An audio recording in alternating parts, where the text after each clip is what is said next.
What you can't do? Get high. Get high.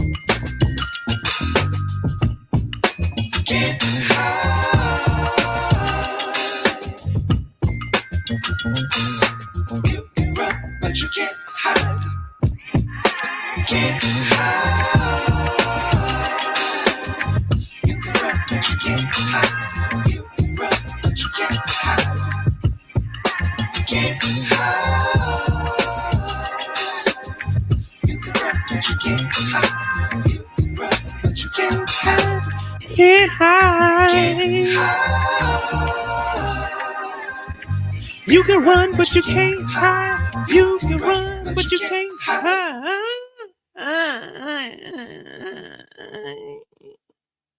What up, what up? Welcome back to the channel. I'm Moda J. This is episode 6. Are we ready? Where we just put together everything that we know so far. There's been some clips dropped this week. I didn't go and cut them up because I said, the hell with it. We're going to do this off the top of the dome. We had 2 weeks to figure this out. If we ain't figured it out in 2 weeks, then we just ain't ready. So hit that like button, hit that subscribe button. I did get me a little 3-month gift. It just came in today. Open that mug up, you know what I'm saying? Start to piece together the collection. You know, I got to hop in that shower and wash the hair, but the hairline is back. We got the first cut of the new year. We had to wait a whole month because they fucked the line up. But we back, baby. We back. You know what I'm saying? We back. We got us a little gift here. A little 50 piece. Let's see what we got, though. I should do ASMR. You hear that cardboard?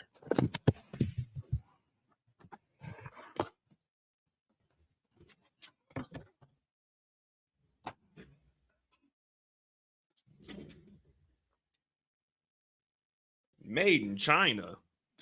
Wait a minute. I ordered this off of an American website. They talking about made in China. That's how they get you. You order it from an American. They want to Get it for the LO in China and then tax me more. Okay, this is nice. Yeah.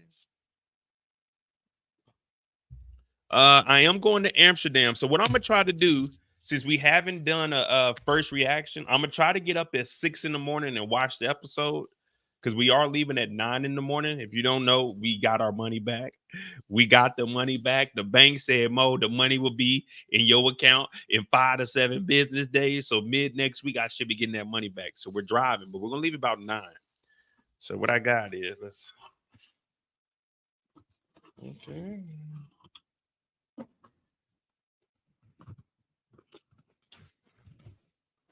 Ooh, okay, handcrafted. Okay, got the little bubble wrap on it. What the? Be very, very careful. Don't scratch the wood. Pause.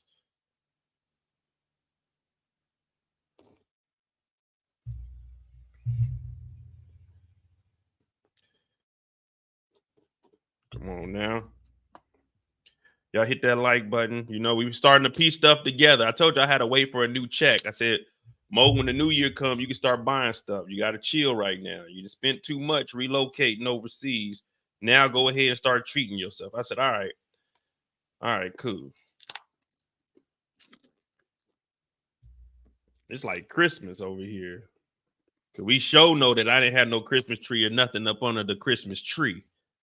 You know what I'm saying? All right, here we go. So the first order of business, because everybody know I like to drink that yak. You know what I'm saying? That cone yiggity. Everybody know I like to drink that. So what I ordered was rocks, the whiskey chilling stones. Ha! Woohoo! This is genuine wood here. Ooh, it smells good too. Ooh, ooh, we got some chilling rocks, premium granite, handcrafted. With 2 tumblers. Oh yeah, this is gonna be nice. When we start sipping on here, we talking yak with yak. Let me see how this works. Probably need to rinse this out a little bit. We just put one of these in here.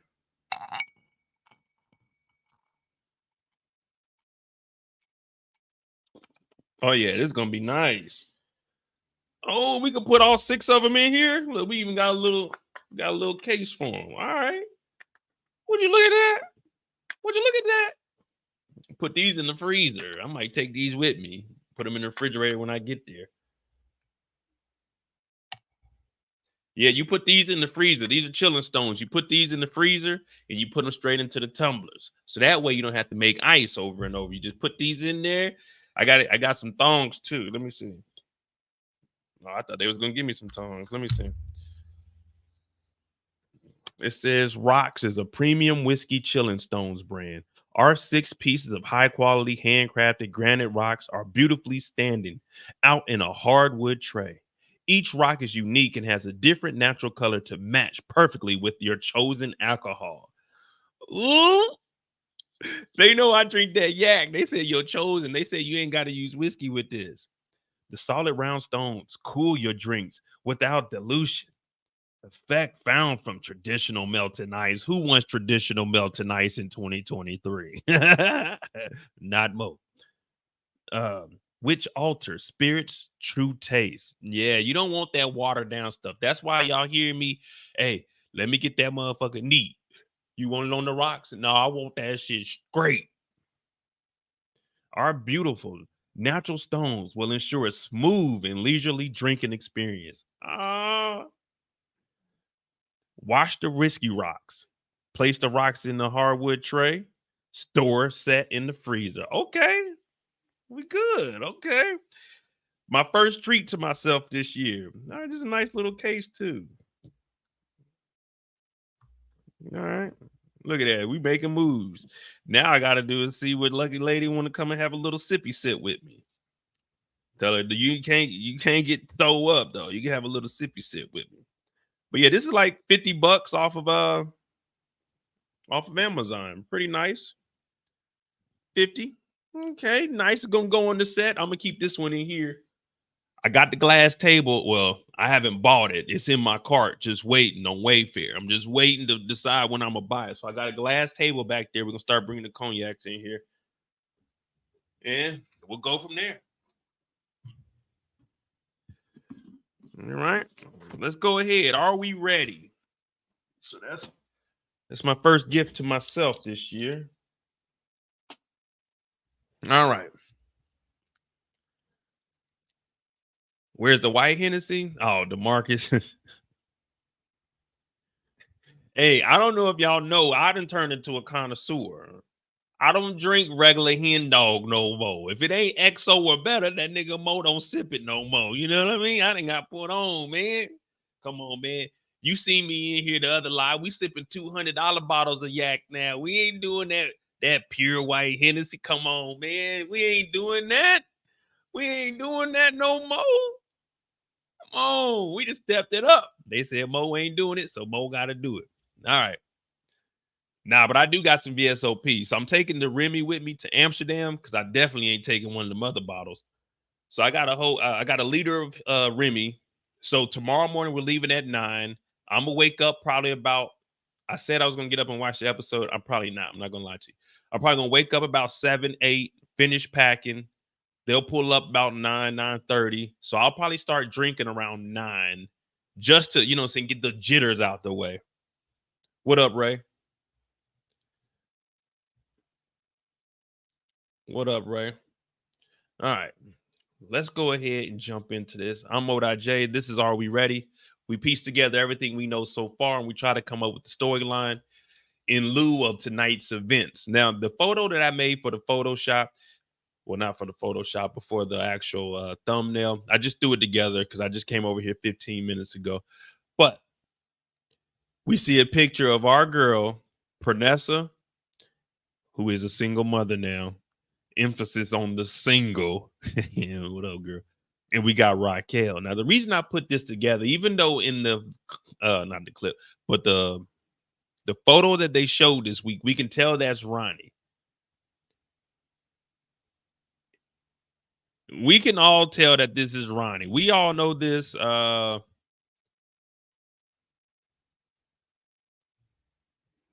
was going to call it a Calvin Klein or Tommy Hilfiger jacket, but it's neither one of those. We all know this USPA jacket when we see it. Well, Pernessa, she's going to be in predicament this week. And if you watch the trailer.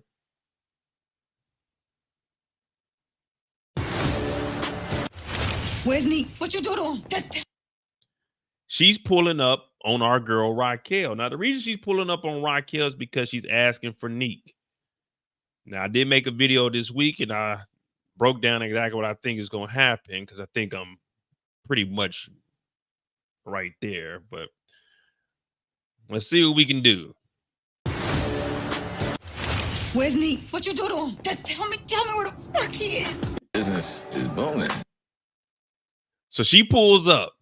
Neek ain't showed up to the house, but the last thing we remember is Neek left the house because Pernessa was telling him he was effing rocked via our boy Ronnie, aka Big Dog. If you address Ronnie as anything besides Mr. Ronnie or our dog or Big Dog, then you were wrong. He's the big dog on the block. Well, Unique ain't showed up. Unique hasn't showed up, so Pernessa is looking for answers. And the only person she knows she can go talk to about this street shit is none other than Raquel Thomas, because Unique was smashing Raquel Thomas. But we did find out that Unique smashing Raquel Thomas was not wrong.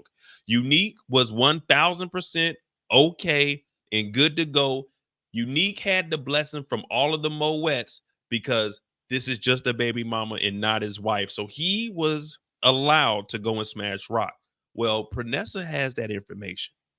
And what do you do when you have information and you think you standing on business? We hear a lot of people talk it, but not a lot of people walk it. And we seen Pernessa walk it. She went over there and she started asking questions. Now, I'm assuming that Rock is going to say, look, I don't know what happened to Neek. You know what I'm saying? But you're not going to come up here and pull a gun on me. The last person that pulled a gun on me, you know what I'm saying? The last person that pulled a gun on me, I had to almost kill him. Unique had to kill him, but, I almost had to kill him. So Pernessa's asking questions.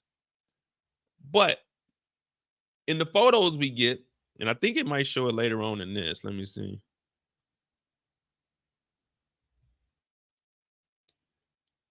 I'm trying to look at the house. So if you look closely right here, look at the pistol whipping. Pink, pink. Look how we jumping. Pink, pink, pink, pink. You see that? Cock back, slap forward. Cock back, slap forward. This looks like Pernessa's head right here. So Rock she either did the Jackie Chan move that he taught Carter. He either that move that he taught Carter and she took the gun, or she did the only other move that could work in a situation like this. And I want you guys to answer. What is the other move you can do? If you're not quick enough to do Jackie Chan's move, if you're not quick enough to do Lee's move, the move that he taught Carter, what is the other move that you could do to successfully get a gun away from the perpetrator? Elbow the gut. Elbow the gut. Ping. It's the easiest move and it's the quickest move. What I want you all to do right now, sitting in your chair, just do the elbow to gut motion. Look how quick that is. And if you're sitting with somebody right now, take 2 fingers and just poke them in the side of their stomach. I bet they jump. You do that, ping, they gonna jump. Elbow to gut is worse because it's elbow to gut. You hear me? The gut. No one's ever ready for elbow to gut. It's like I told you, it works 99.7% of the time, unless you're me. If you're me, 100% success rate. But it looks like Pernessa came over here with a gun and Rock wasn't having that. She came over here shaking. Her palms are sweaty. It's throw up on her shirt. Mom spaghetti. She was not ready. And Rock looks like she's taking the gun from her. And what happens after that is, well, let me see. Is it in here? The gun is on the table. So Pernessa's probably looking. Pernessa's probably looking at the gun, but she's also has a concussion. So at this point, Pernessa's going to have a concussion because she showed up, but she wasn't prepared.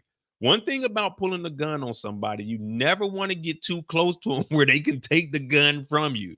You know what I mean? That's something you don't want to do. You never want to get close enough where they can get access to the gun, let alone elbow to gut. So that's why during the pandemic, you guys should be conditioned now to 6 feet.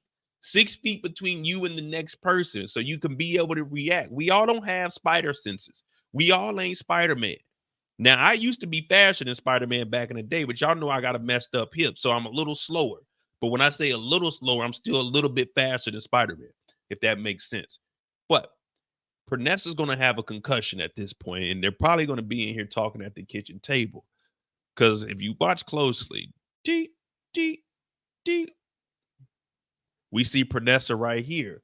And from here, I gathered the information of Rock taking the pistol from her, laying her down, and she's going to have a heart-to-heart with her because we see the watch, we see the counter table, we see the gun there. The picture they gave us this week, boom, right here in the kitchen. So everything I was saying was correct when we first got the trailer. The stove's a little dated, but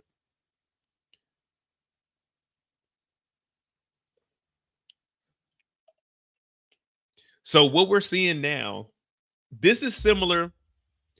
You see this a lot in the Power universe. This is a classic Angela and Tasha, sworn enemies. They come together because they're both smashing one certain individual. And no matter how much they beef with each other, they have to be friends because they both love that man. And Rock is probably admitting, girl, I ain't gonna lie to you. Me, Unique, we used to go at it like little rabbits.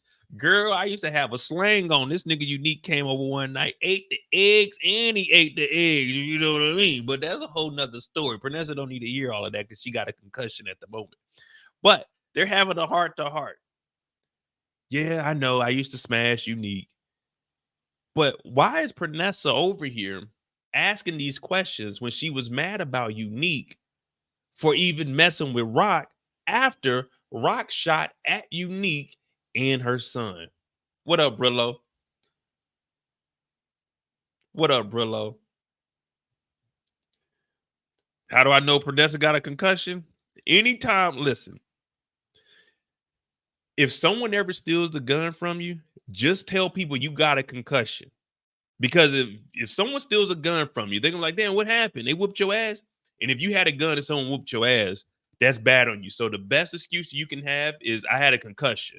Like someone pistol whipped me in the back of my head, and that's how they got my gun. It was two of them. They jumped me. You know, you always got to over exaggerate your story.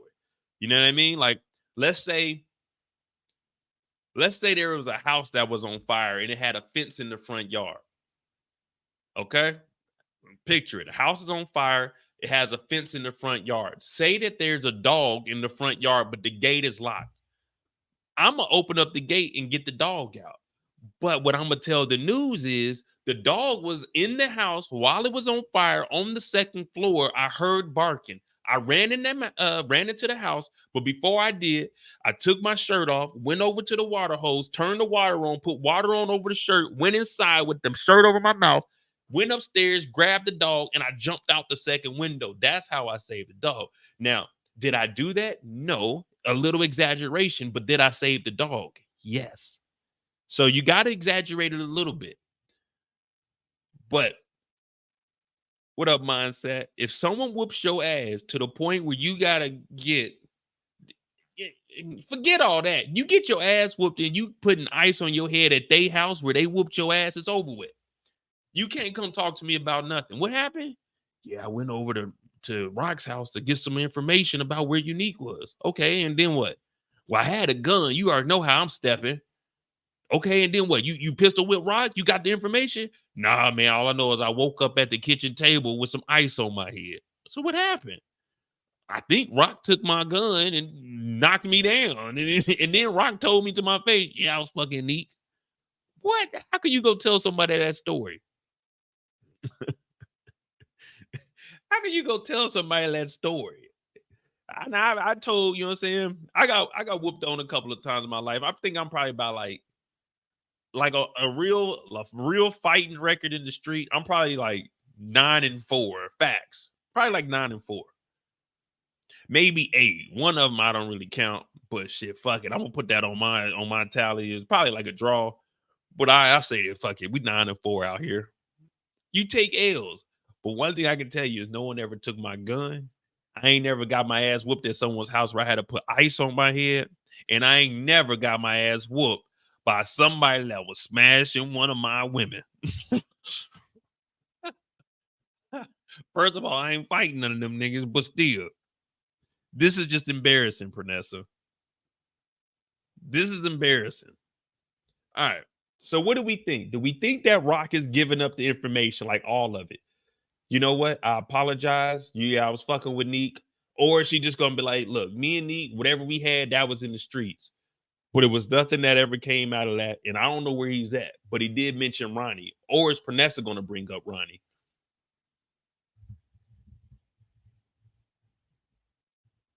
Oh no, you can't win them all. So on my lower, like the lower left side of my back, like right here, I got a permanent bruise. I got jumped.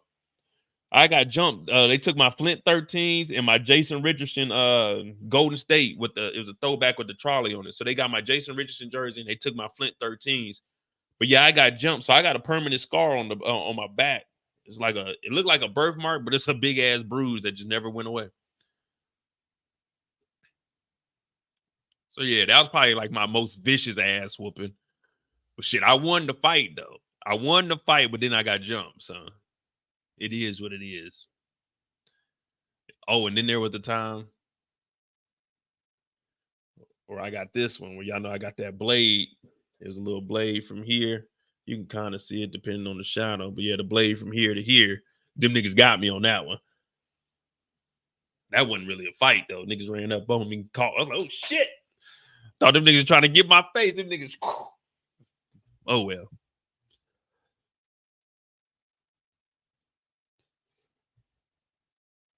Vanessa gonna bring up Ronnie. That's what I'm thinking. I think she's gonna be the one that bring up Ronnie, and Rock is gonna say, "Well, Unique did tell me that Ronnie was out here wilding out."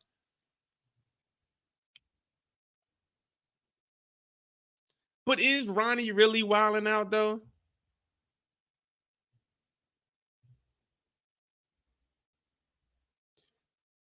Rock probably tell Pernessa Unique had a lot of enemies, and Unique kidnapped Juliana, and Juliana probably did something to Unique. Oh man, if Rock took the gun from Pernessa, Pernessa don't need no problems with Juliana. Let's get that out the way right now. If she says Juliana did this, Pernessa better not even think about going over there. Juliana ain't about to be playing around with you folk.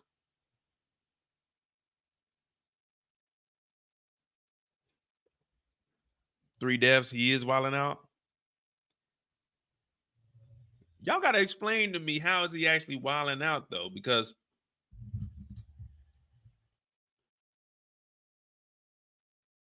if he's wilding out, what is Raquel doing? What is Unique doing? Why do we only judge characters we dislike like this? If Ronnie is wilding out, what was Unique doing when Unique was trying to kill D-Wiz and Kanan? Was he wilding out, or he was just being an upstanding citizen?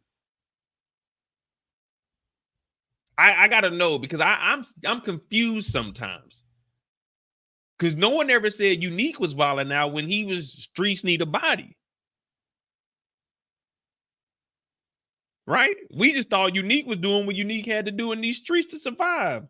I'm not saying what I did was all right. Trying to survive was a day-to-day fight. You don't know. Just crossed 110th Street. Ronnie will kill a nigga that's weak. Ooh, baby, just crossed 110th Street. Pernessa, get a gun snatched quick. Nah, I'm just asking the question. Mark said Ronnie doing what he had to do to get back, and he's the big dog. Did we forget that Ronnie is the big dog? Did we forget Ronnie's the big dog? That's what I always want to bring up. Ronnie's the big dog for a reason. And big dogs gotta eat, right? Big dogs gotta eat.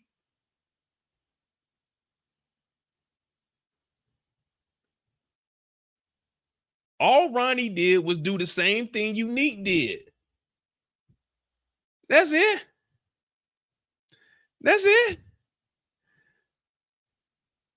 That's it. Just the big dog. It's the big dog. I don't know. Listen, Unique is dead. D-E-A-D.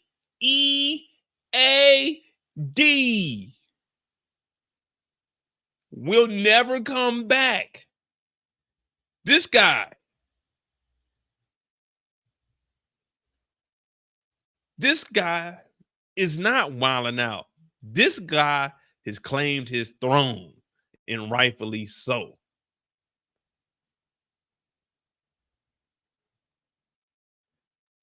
Big dog. Big dog. Nah, but I do believe that I think she's gonna tell her that it's Ronnie. I think she's gonna mention that it's Ronnie.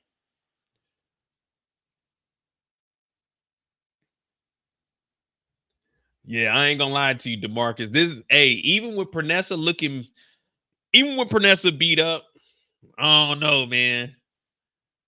Rock nice, but I don't know. Pernessa, she look all innocent.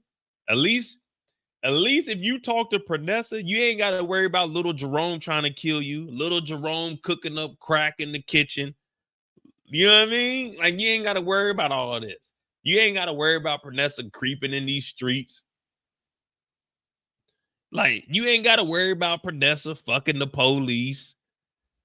You know what I mean? You ain't got to worry about Pernessa messing with a gay dude to cover up him being gay. You ain't got to worry about Pernessa doing drugs with the cartel, fucking with Cartier, fucking with who else she done fucked with in this motherfucker. Rock is just all over the place. At first, I didn't like Pernessa because what she did to Unique, I was rocking with Unique season 1 and 2. But Ronnie came out here and I said, Ronnie is the real deal Holyfield. But the only reason I think that Rock is bringing up the whole situation with Ronnie is because of this here. Now, I'm assuming this is after. So I'm thinking I'm thinking Pranessa showing up at the crib is at the beginning of the episode. And once she hears about Ronnie, she might ask, Ronnie, where's Unique?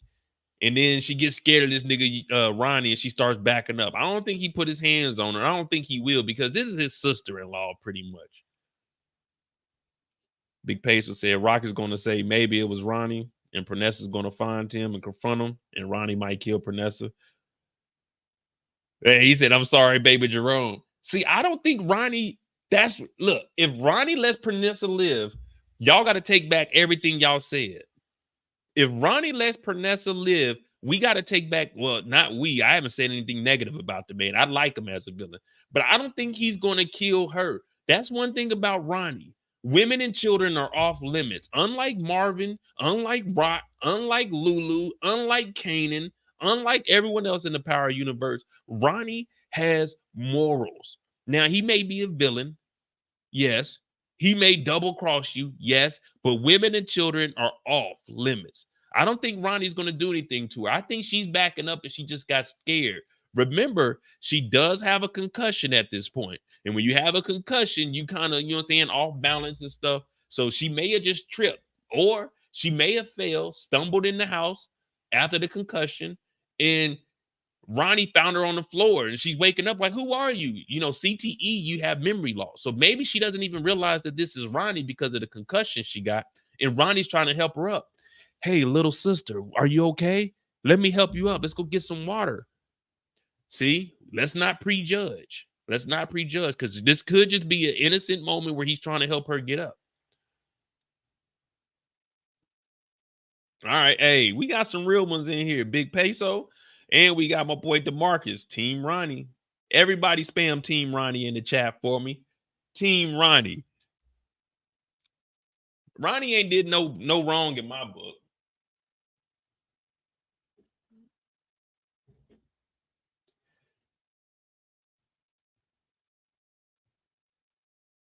Let me see where we at. We got 60 people in here. Hit that like button. Let's get like 45 likes in here. It's only what? 17 more. That ain't nothing.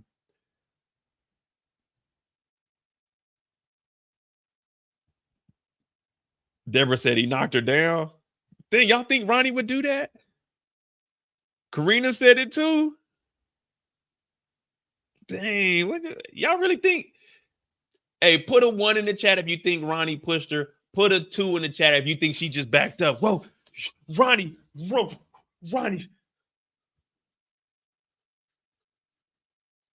Ronnie, stop. I think she just backed up. I don't think Ronnie pushed her now.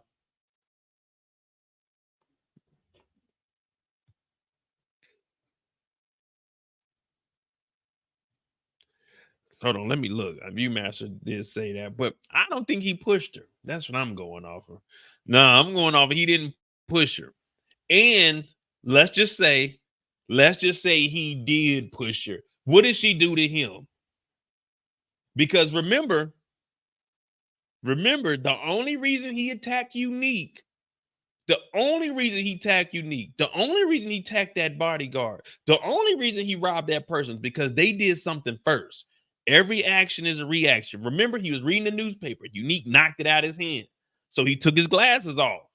It is what it is at that point. Unique pushed him. He punched him. Every action is a reaction. Security guard, the bouncer says something to you. Get with the times, convict. Every action, reaction. The dude had a nice car. Ronnie didn't have one. Every action, reaction. I'm just saying. Exactly. It's not like Ronnie's out here just doing things on his own. That's all I'm trying to say. Now, if he did push her, well, it's all a part of the game.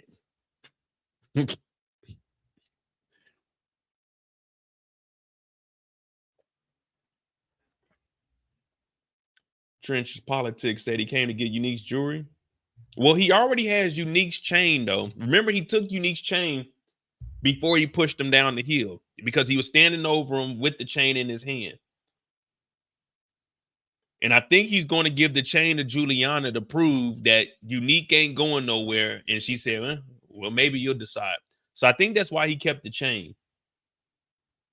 Because where does he show up to?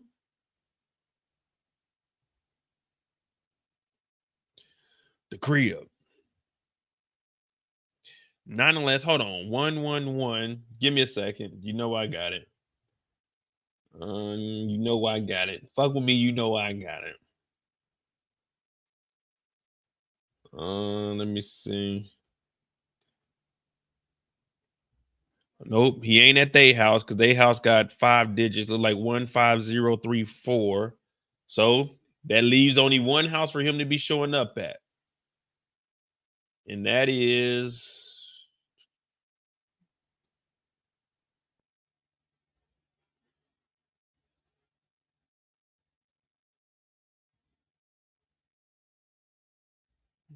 oh, did I get the screenshot? Yep. There's the mailbox.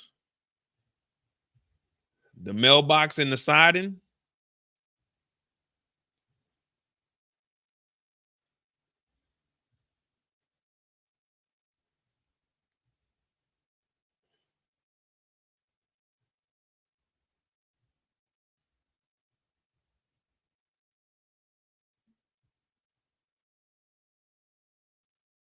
Are these the same houses?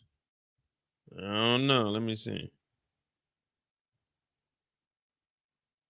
It looks like the same house to me.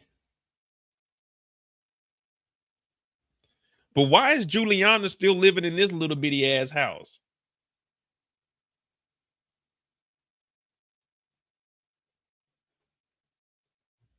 Juliana living on the neighborhood regular block. Yeah, so it looks like he's pulling up, and it looks early in the morning, so he might be showing up with the necklace to give Juliana. Now Ronnie doesn't need to steal though. Remember, Ronnie got the money from Snaps and Pops. Snaps gave him, let's just say 50%, because he told him you'd have to piece the rest together, and that's why he was trying to get it for a good price from Dean. Dean cut him off. He killed Dean. He went to Juliana that first night when she was with the cousin. Nothing happened. So he's taking the money from Snaps and Pops to go to her. And what he's going to do from there is everything I've been saying since week 1. And what he's going to do from there is Just tell me. take the work to Kanan. So we got us an assembly line. Went to Snaps and Pops, gave him 50% of the money. From Snaps and Pops, he goes to Juliana. He had to get Unique out the way in order for her to trust and work with him. He gets the bricks from Juliana with the money he got from Snaps. He already built up a little rapport with Kanan. Kanan is selling marijuana, not H. He said, "How are you moving that H?" He said, "Who said everything about about heroin?" So now we're about to upgrade Kanan. And this is what I've been saying since week 1. And people were saying, Mo, they ain't never going to work together. The cartel ain't never going to work with Ronnie. The cartel ain't never going to work with Kanan. But damn it, it looks like Mo may have been right. And people were calling me insane in the membrane. Insane. Got no brain. But damn it, I like to think that I kind of know what the hell I'm talking about.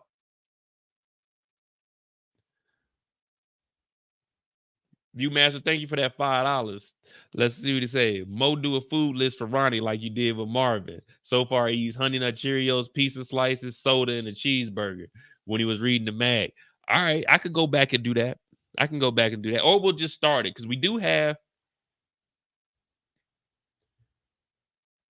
in 5 episodes, we seen Marvin eat 1, 2, 3, 4, 5, 6, 7, 8 times in 5 episodes. So we do got that. We can start one with Ronnie.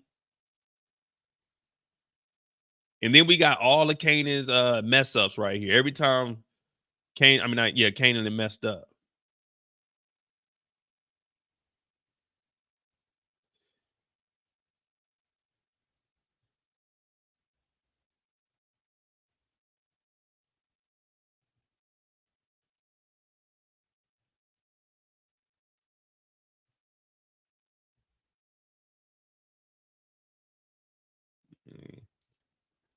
Well, until we see the cartel work with him, it's dead. No, If Ronnie gets the work from Juliana with the money from Snaps, there's no reason. Hold on.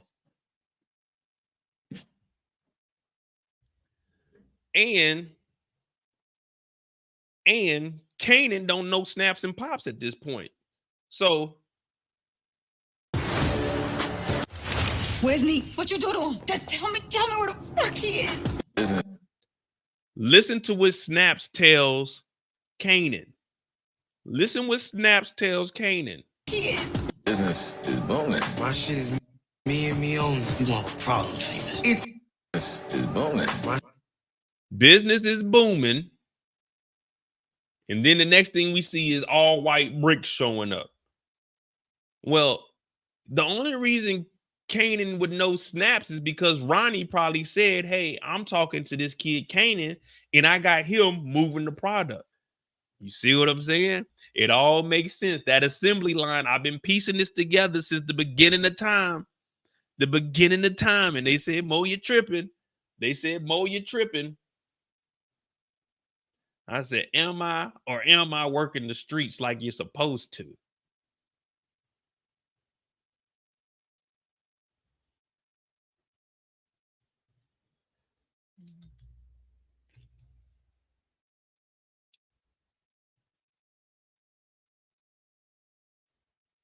Hold on.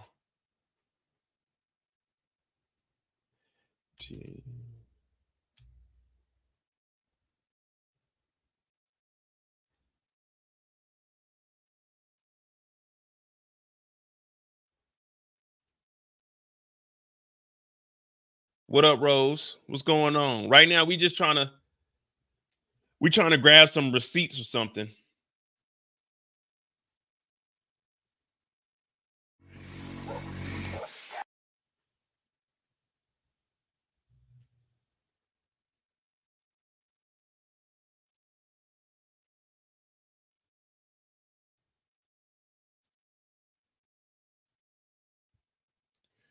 Uh, 4 weeks ago, Kanan could work for the Cartel Theory Power Book 3. 4 weeks ago, let's see what Mo had to say.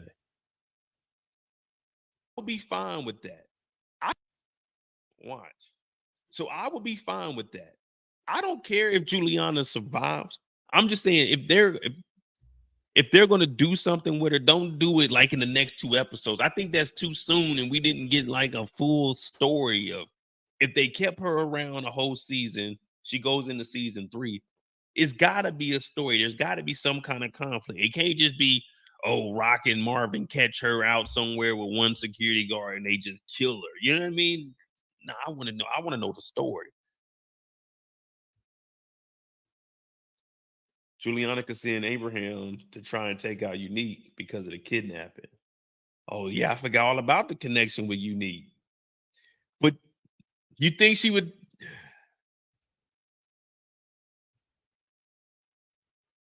You think she would send somebody to get Unique when she helped Unique carry the money out of the stash supply? And remember, I did this on a live. This is off the top of the dome. I was piecing this together months before we even seen it happen. You know what I mean? You can't keep a gun on somebody. She can't offer. Well, I'm out the game. They might be over Queens, but I just think they just iffy. And she did say lies. 3.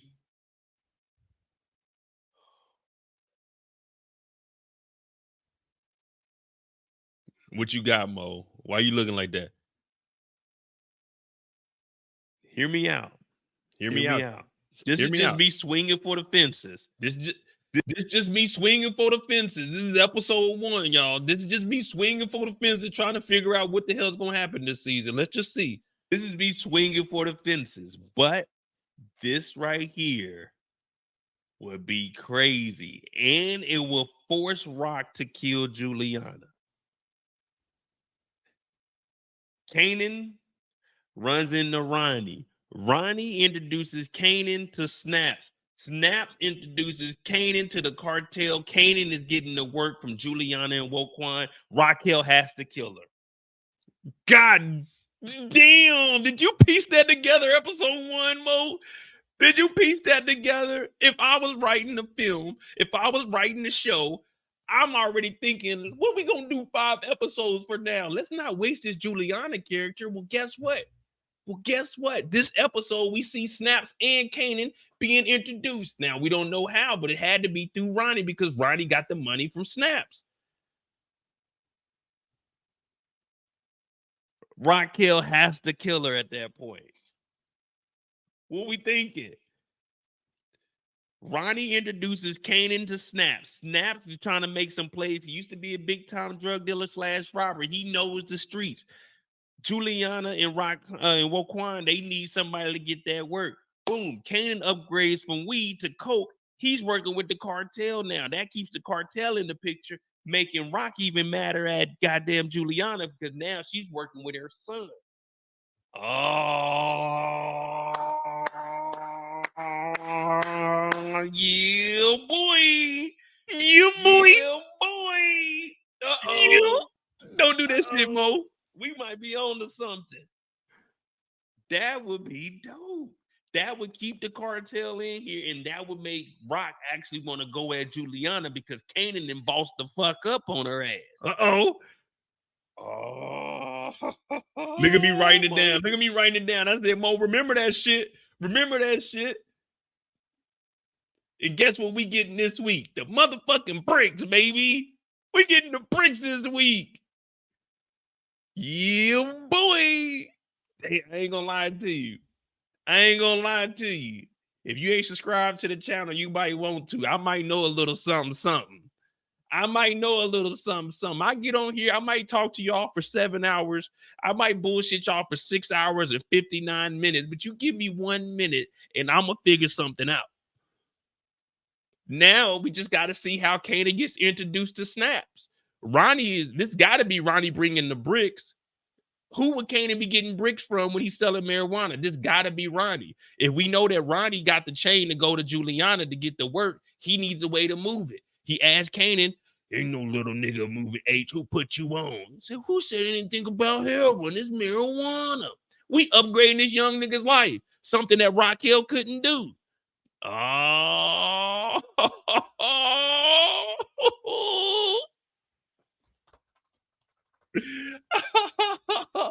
Listen, I don't give predictions. I don't give theories.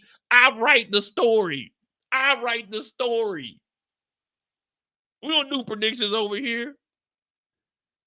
We write the story. I said if I was going to write it, I wouldn't want to get rid of the cartel too soon. Everyone was saying Juliana gotta die. I was like, that's too easy. We gotta keep the cartel here. We're getting rid of too many characters. Now, did I know Unique was going to die? No, definitely didn't. But I knew from the moment we seen Ronnie, there had to be a way just because I wanted to stir up the pot. Rock is out the game. Boring. Unique is trying to get in the game. Boring. Start a fucking war. Get this shit cracking. Fuck all that. I'm out the game. I'm going legit. I'm doing music over here. You know, me and Gerald, we best friends. Fuck all that. Get in these streets. Get Kanan some work and let's make it happen. Use the cartel. Fuck the mob. Use the cartel. No, I ain't dropping spoilers. I'm just saying if I was writing this shit, this is how I would write it. I want to see some action. Don't nobody want to see Raquel 7 episodes trying to figure it out. Oh, she's getting harassed by the 2 New York City police officers. Come on, that's a boring storyline. Let's be real. Rock's story needs to pick it up. That's why I'm like, put Juliana in this. Make Rock go get a gun. Do something. Rock out here beefing with baby mamas. Come on, we ain't trying to see that. They built up Raquel Thomas for 2 seasons for us to see her beefing with baby mamas. Hype this shit up. Put some guns in there or something. Shit, this Raising Kanan. This ain't the days of our lives. We don't care about Rock going legit. Put a gun in Rock's hand and make her do something. What up, Jeremiah? We got 100 people in there. Give me 75 likes. Man, I ain't gonna lie to you. We got 2 weeks off. I ain't gonna be able to do my live tomorrow. I know this episode about to be dope. If this is Ronnie bringing the bricks over, I ain't gonna lie to you. Man. I'm gonna be Yeah. I ain't gonna lie, dog. I'm gonna be hype as hell.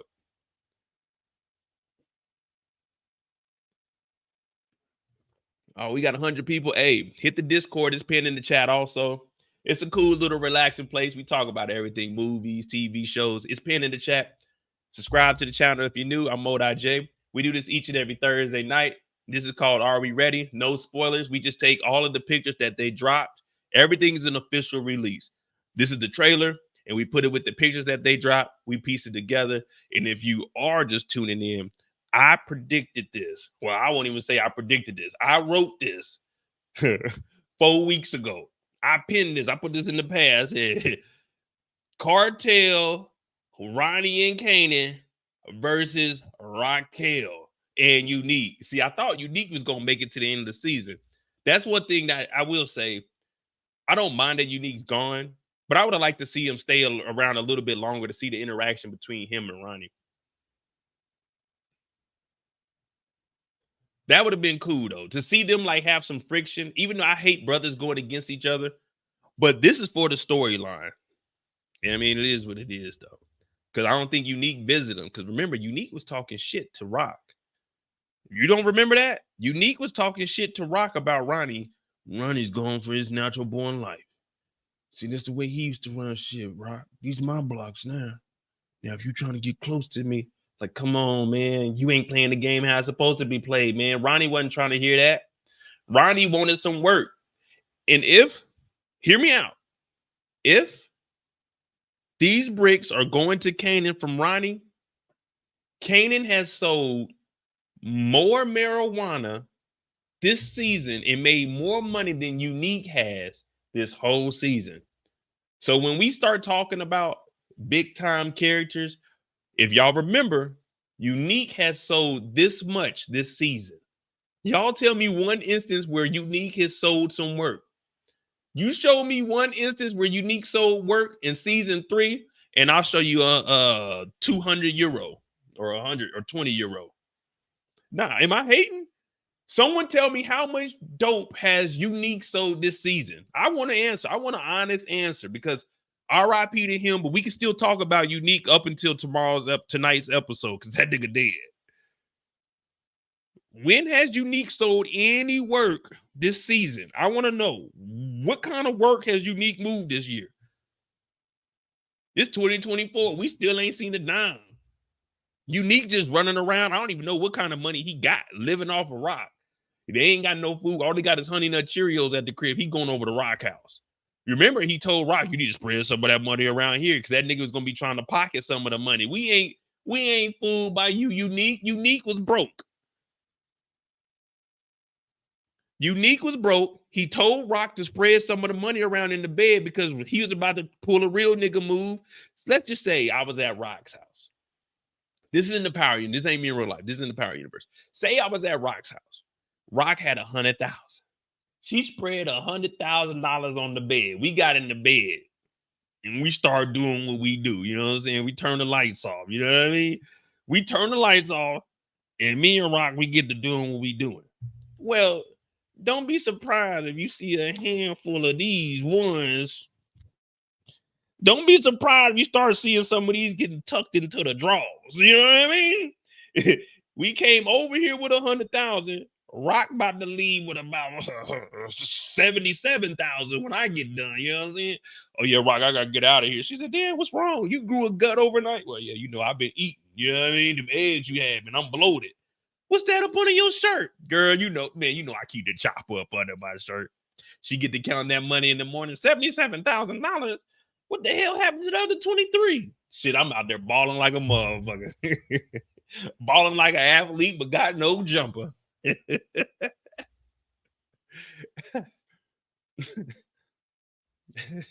But yeah, Unique has sold none. I haven't seen anybody give me an answer on how much work Unique has sold. Zero. This nigga Famous has sold more dope than Unique has.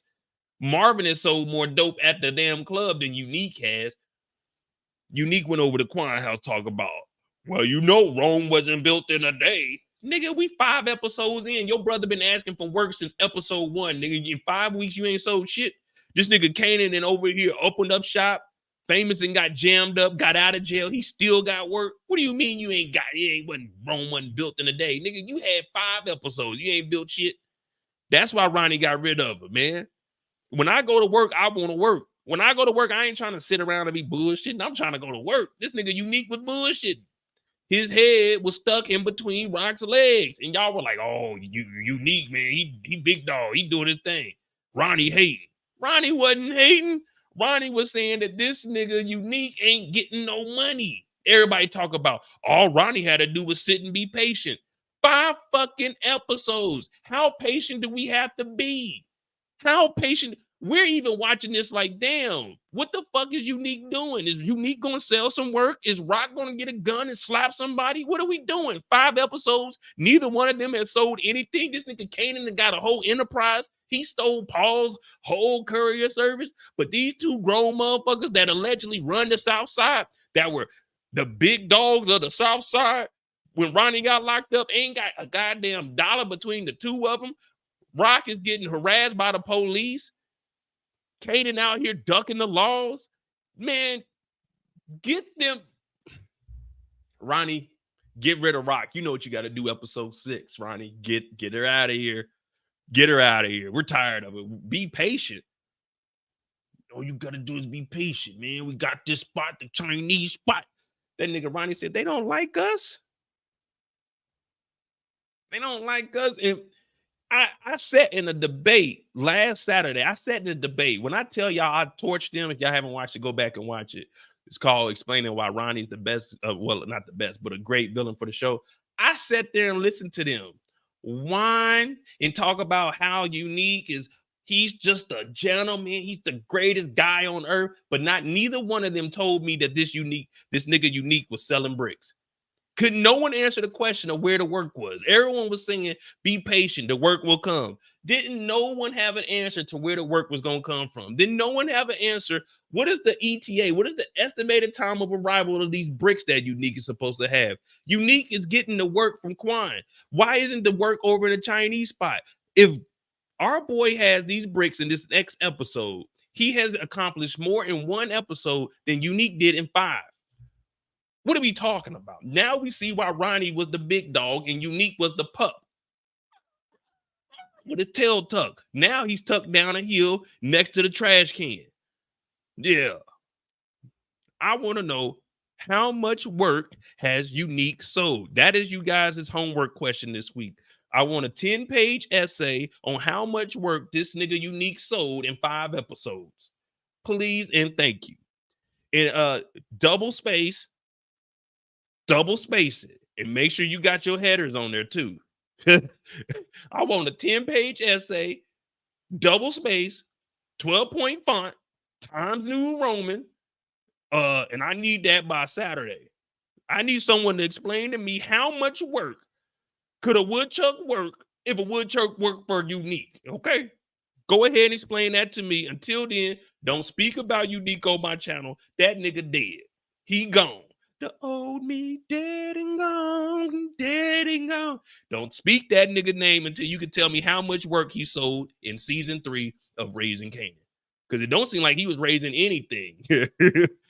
He had a fundraiser, but wasn't nobody buying. Oh, and I will be checking for plagiarism.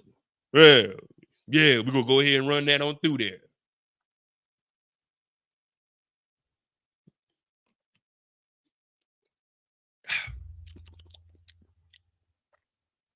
Where were we? All right. That's just me just doing my little spiel. I ain't gonna lie. I love Raising Kanan. You know, I talk a little bit of shit, but for real, I do want to know how much work the Unique sell this year. Shouldn't be that hard. It's a single digit answer. If it's a digit. Oh, man. He sold Rock that work all season. Hell, you saying he sold Rock that work, but Rock cut the nigga off. Obviously, that work wasn't good enough. You remember Rock cut him off. Unique ain't stopped. Unique died over that work that he was working Rock. So in the end, who was getting work? Rock was putting in that work. That nigga died over it. What Erykah Badu say? She'll die for the D. Whoa, hey, yo, pause. Well, that nigga died for the P. It couldn't be me. It couldn't be me. I'm staying at home with my baby mama. I'm with Pernessa. Me and Pernessa, we cuddling every night. She come home. We gonna lock that door so creep ass Ronnie won't come in there. We gonna cuddle up, get a little kiss in. Good night, baby. Oh, we going to sleep. We gonna live a normal life. I'm not fucking with Rock. I don't know whoever said they was fucking with Rock this season. You were wrong. Not me. I'm with my baby mama. I ain't got no time to be dealing with Rock. I ain't got no time to be dealing with Rock. Whoever said they were fucking with Rock this year, that's on y'all. I told y'all I would have been at the house of Pernessa the whole season. Y'all over here talking about, man, I'd be at Rock House right now. I'm like, hell no, I'd be at my baby mama crib. Man, y'all tripping. Y'all tripping big time. All right, so we do get to see.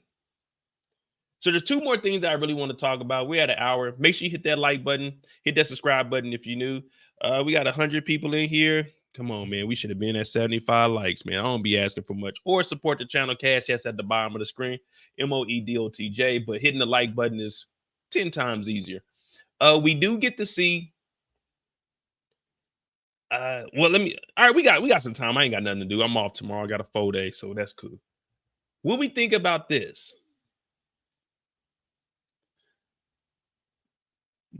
This is what I was saying, like in episode 1. I said, man, Jukebox, like, she's an adult playing a teenager, 17, maybe 18. We aren't sure. Well, we got her listed at 17 just until we can confirm it. But it's like, okay, we got her playing a teenager, but in real life, Hailey, she got her grown woman. She's becoming herself. So it's like, okay, Juke, we see you. At first, we were looking at Juke like, man, Juke selling rocks. She used to have them, that one braid, that one dookie braid down the middle. I never liked that. You know what I'm saying? That's like a braid you about to go get out there and work. Hey, we got to get outside and do the yard. Do the yard. Hell yeah, it's going to be a hot one too. Let me put this one braid in my head. That's what I think of when I see that one nasty braid down the middle. But that's what Juke used to wear when she was a tomboy. But now they got Juke. I don't think she a tomboy. I think Juke is actually. I put Juke at the girl next door and put Aisha as a tomboy. Okay. I put Juke at. We got the diva, we got the tomboy, and then we got the girl next door. I'm looking at Juke like, okay, this Bada group might not be as bad as I thought it was. What about your friends? You know what I'm saying? I'm looking at the girl group like, okay, we might have something here. We move Aisha to the back, bring Juke and Crystal up front. We might have us something.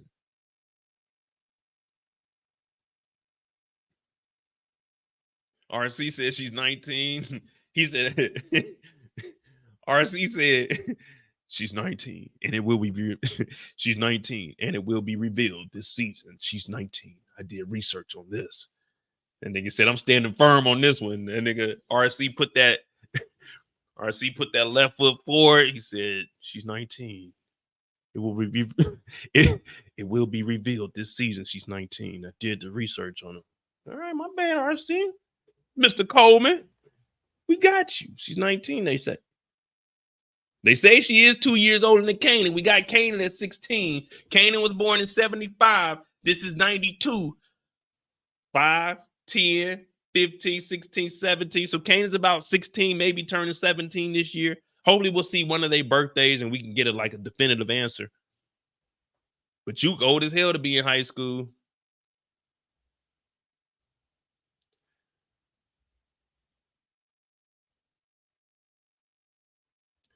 Kendall, I don't know what up means. You got to tell me like what comment to read. You're just putting up, like above your ups is hey big wolf status. Hailey is 24. Yeah, that's what I'm saying. But they got her playing like an 18, 19-year-old. And you know what I mean? So it's like she's getting a little more developed. You know what I'm saying? She's getting into her adulthood.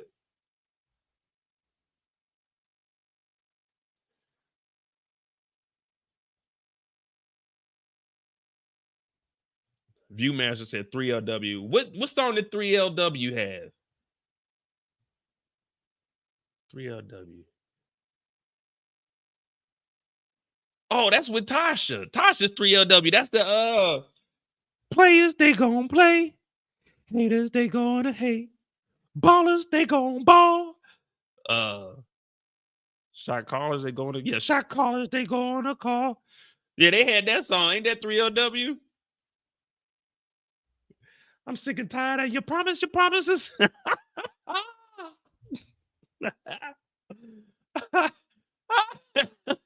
Oh man, that had to.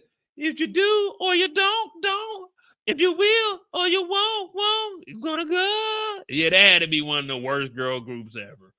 3LW was trash. Oh, 3LW was trash. What's that other group? What's that other group that Left Eye had? Black. Wasn't it Black? BLAQUE or something like that? And they had that one girl that was rapping. She was all right. Oh man. Oh no, the age isn't a spoiler. That's why we put the ages together, just so we can get a glimpse of where they at this. So if she's 19, cool. We'll just adjust the list. But I mean, it's the Power Universe. People jump back and forth.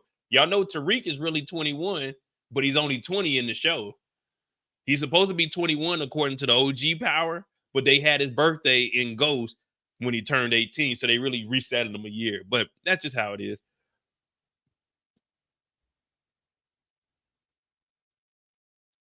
Oh yeah, 3LW did turn into the Cheetah Girls because that's so Raven. Her ass is in there.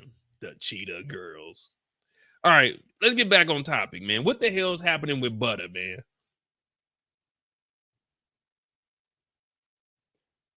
Exactly, Jeremiah. I don't want this to get into no High School Musical.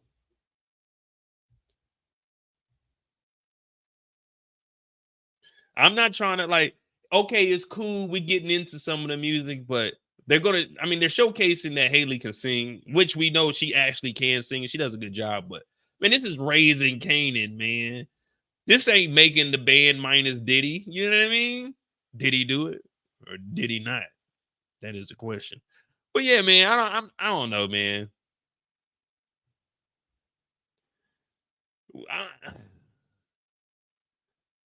I'd rather watch Hip Hop Harry. Who's next? Go.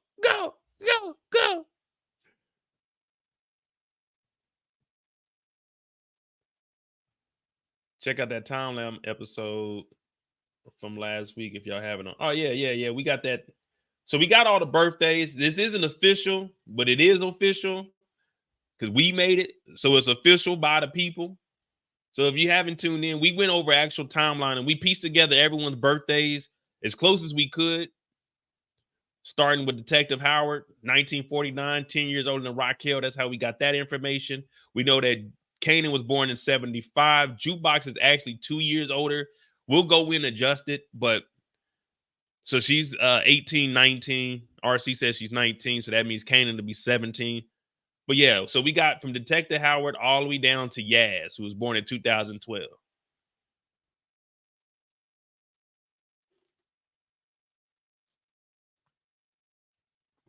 Yeah.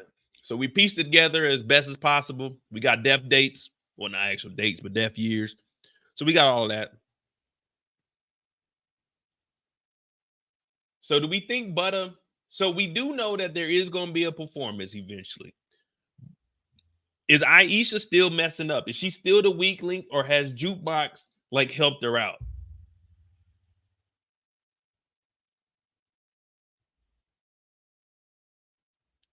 Nah, Juke hasn't graduated though. Remember, this season she was talking to her counselor and she was telling her about joining the army. And she was talking to the recruiter. So she hasn't graduated yet. That's why I said she's either 18, turning 19. But we'll see if somebody has a birthday. We'll be able to figure it out. Well, at least be a little closer. Aisha been distracted by Kanan. That was one thought. That's a good one, Eric. What y'all think? Aisha was maybe She looked tired, so maybe she was out hanging with Kanan, because y'all know Kanan's getting money now. And when a young nigga's getting money, let's just be real. When a young nigga's getting money, the girl's gonna come around. And we know that they not getting paid. Nakia, whatever her name was, we know she's taking all their money. Now, TLC used to split a penny. These three, they probably splitting a half a penny, if they even getting that.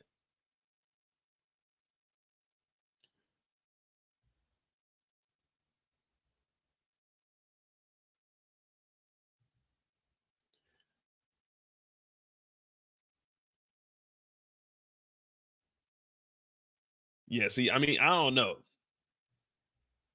Because they say Juke is supposed to be like 2 years older than Kanan. Kanan was 75, is 92. So I'm saying Kanan is either, 15, 16 turning 17. I don't know, man. You never know with them. You never know. We'll figure it out. It's really not that big of a deal, but we know that Juke is either a senior and about to graduate or a senior that got held back 1 year. Or maybe she started school late, because think about it. She could have started school late because it was just Marvin raising her. Kenya left. Marvin allegedly got on that stuff. I think Rock set him up, but that's neither here or there. So we don't really know, man. I don't know. That's why I just got Juke at like 17, 18. We'll figure it out. It's really not that big of a deal because we'll be going back and forth all night. We already did a 3-hour live on birthdays. The motherfucker's in high school. That's all that matters. She might be old. She might be old. She might not be. Maybe in New York. Maybe her birthday is one of those birthdays that come early. You know what I mean? Maybe she started school late because she had a late birthday. I don't know, man. I went to school with some niggas that was 19. Well, they were turning 19 like around the time we graduated, but I graduated at 17. Who knows?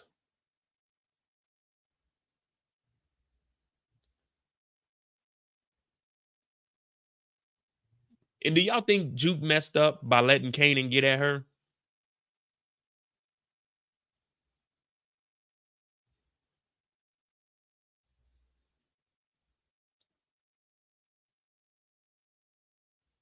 Y'all might be right, though.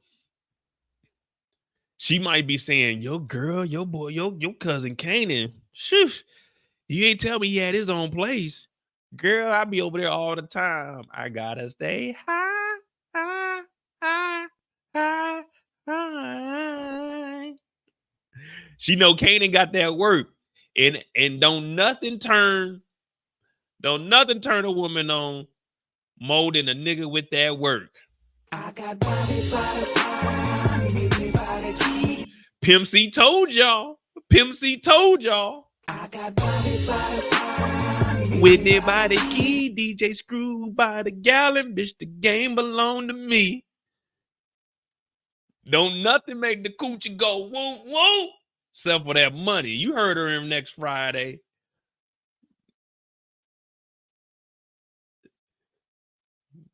Don't nothing turn the head, especially with that work. That cocaine, that H-town, that heavy on. That's what we're gonna call it, heavy on. Yeah. She like, girl, I was over at Kanan house last night, nigga. House party. We had 40s. Shit. We had one box of pizza between all of us. Man, I ain't gonna lie to you. Watching young Kanan at like 15, 16, it kind of made me look back at 15 and 16. Was like, man, I was kind of slacking, man. I should have went out and picked up that work and got into the game, man. If you're listening to this, don't sell drugs. But I'm just saying, me personally, like, man, I should have afforded myself a better lifestyle. They would have been like, you remember Mo? Mo, the little fat kid? Yeah, he getting shorties now. Who is Mo? That nigga got that work.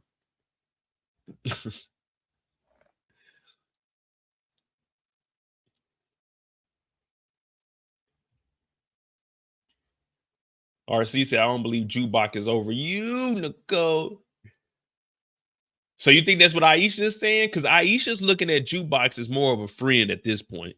because Jukebox pretty much handed her off to Kanan. Not saying, you know, they were transferring of women or anything. I'm just saying, like, Kanan, go ahead.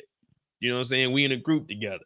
So I guess Juke didn't want to mix business with pleasure, which is, you know what I'm saying? I can applaud her for that. Aisha need to be gripping the hell out of that damn practice. She need to go get on there and do them steps. 5, 6, 7, 8. But they kind of close though. It's a little too close for friends. Hey man, back the fuck up.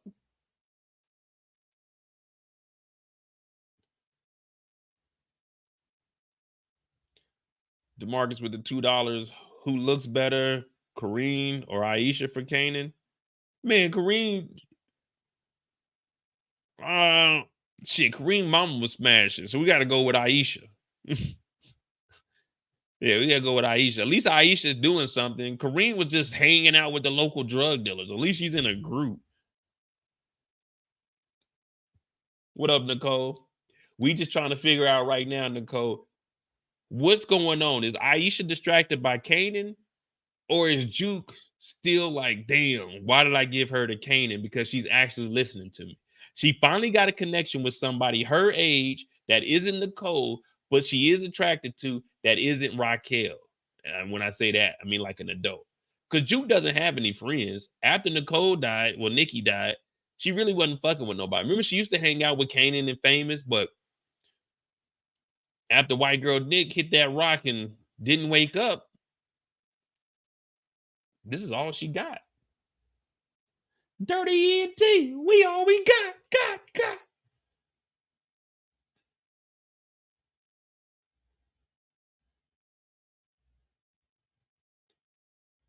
I don't know, man.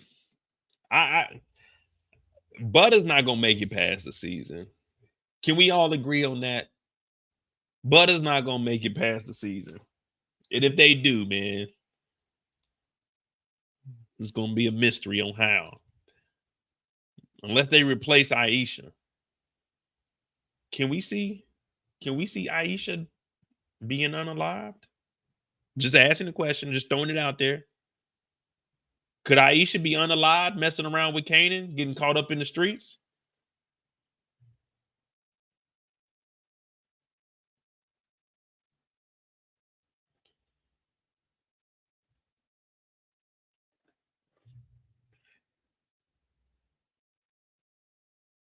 Monique said, yeah, on accident.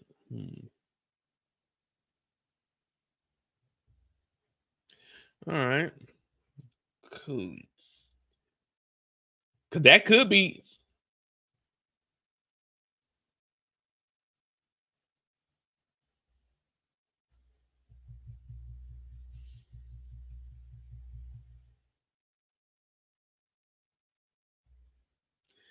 Just saying, if, hear me out. If you hear this anywhere else, they were in here, but they weren't commenting. What if Aisha gets popped fucking around with Kanan, right? Now Aisha's gone. They just had a big, let's say, they just did a little, not a big concert, but they did like a small little concert in front of some scouts, in front of some A&Rs. Things look like it's going up. She goes and hangs out with Kanan. She gets popped. Now they don't get the record deal. Jukebox is mad, not only one because they didn't get the record deal, but Kanan got this girl killed, fucking around in these streets. Now there's no more Bada. That's when we see Juke start to separate from Kanan and really start to dislike him because she told Kanan, hey, she's good, don't fuck her over. Remember, when she handed her off at Club Vu, she said, Kanan, for real, man, she's in a group with me. She's a good girl. What if she dies? They lose whatever deal that they're about to get. Bada is no more. That's why Jukebox starts to hate Kanan. That's why Juki starts to hate Kanan. I'm going with that. Let me write that one down. That sounds good. If I was to write it, that sounds good. Because I'm telling you, I need somebody to pick up a gun and do something. I'm tired of waiting around. I want to see some action. Let's see how Jukebox turns up and becomes a police officer or goes to the army or something.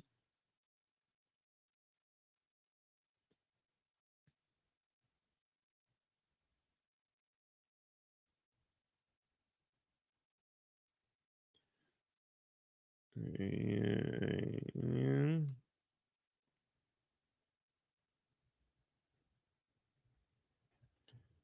Now that would be good. We get rid of Aisha, or maybe even if she doesn't, let's not say she dies, but something happens to her because she's fucking with Kanan. Either she gets arrested, she like breaks her arm, breaks a leg or something trying to run, or something of that nature. Because I want to see, like, hey, let's not take 4 seasons, let's not take 5 seasons. Let's see why Juke starts to dislike Kanan. Let's see something. We see Kanan and Famous getting into it. Let's see the Juke and Kanan dynamics. Let's see some sparks fly. Not an explosion. Let's see some sparks, a little bit of little something. Turn the stove on to 3 or something. Right now, it ain't even simmering. Right now, it say it's hot, but it ain't hot. I can put my hand on the stove right now. Nothing happening. Turn that motherfucker up just a little bit. Just a little bit. Turn it up to like a 4. You know what I'm saying? Let's see something. Let's see something. Because right now, Juke's story is like, okay, Juke got Aisha. She got Bada.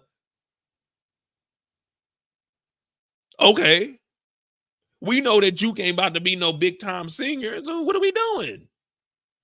Turn it up a little bit.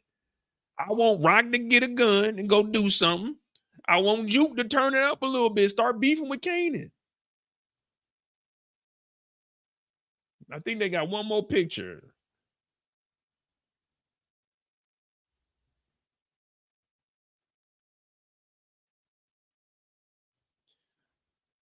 Juke and Kanan fight because we know he had that scar on his neck from her and the OG power.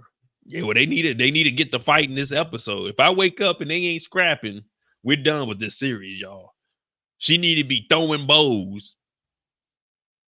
We already got Marvin on the eating counter.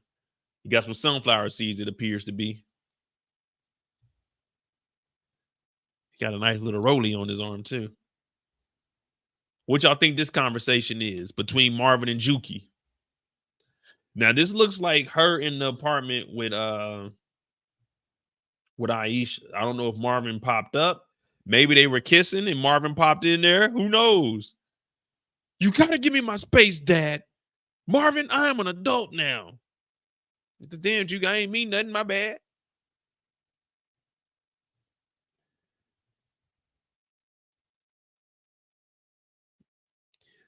Oh, these would have been easy questions too. 1080 and 10. You already know I would have brought these into play.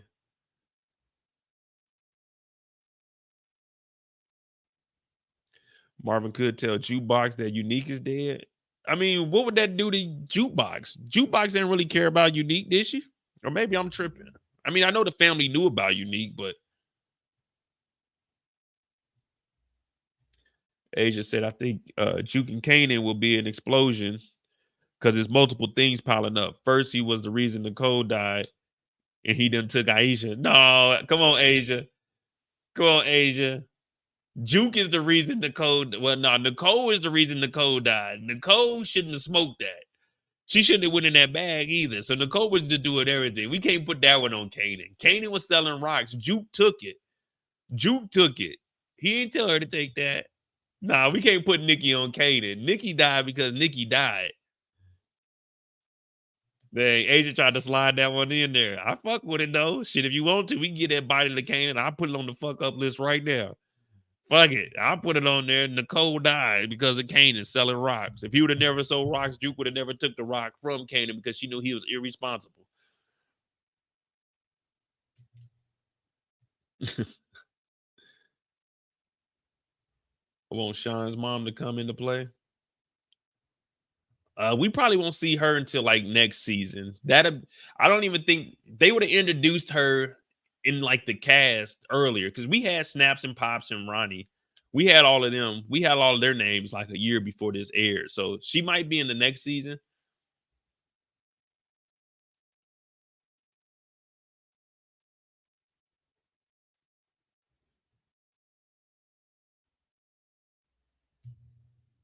See, everybody blaming everybody. Crown technically the reason. Man, if Nikki wouldn't have been out there doing with, hey, you leave us. Hey, what's that? What's that show or movie, or whatever it is, for colored girls only or for colored people only? What is the fuck it is? Yeah, Nikki shouldn't have been around fucking with niggas. That's what Nikki's problem was. She knew good and damn well she shouldn't have been in the hood fucking with niggas. That's on Nikki. Exactly, Mark. That's on Nikki for doing that. Nikki shouldn't have been fucking with them. You know, we gotta say you should have been messing with them good folk. Nikki shouldn't have been in the hood. There's no reason Nikki should have been around a nigga named Crown Camacho. My name is Mo, and I wouldn't even be around a nigga named Crown Camacho, let alone a girl named Nikki. Hey, Nikki, you're so fine. You're so fine. You blow my mind. Hey, Nikki. Yeah, for color girls. Yeah. Marvin came over here. This is a full color girl only meeting. Nikki came over here fucking with Jukebox. This is for color girls only meeting.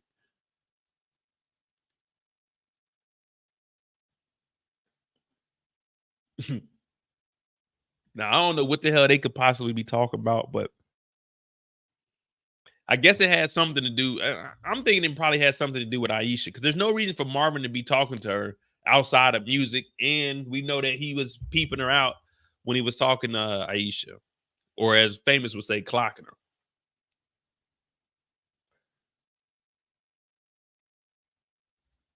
See?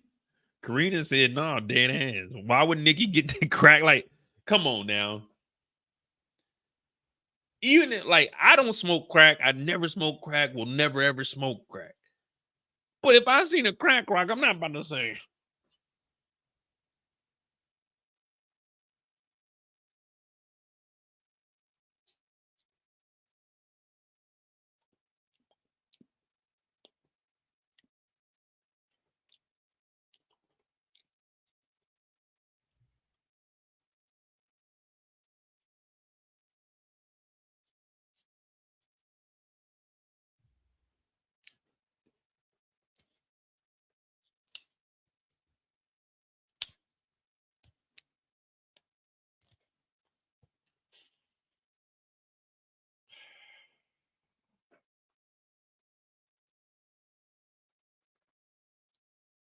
Oh shit, what the fuck is this?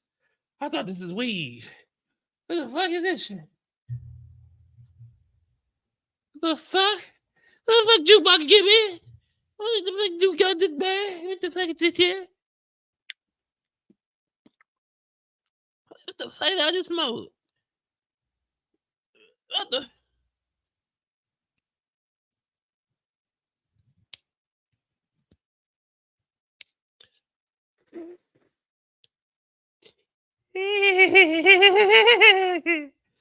Oh. Juke.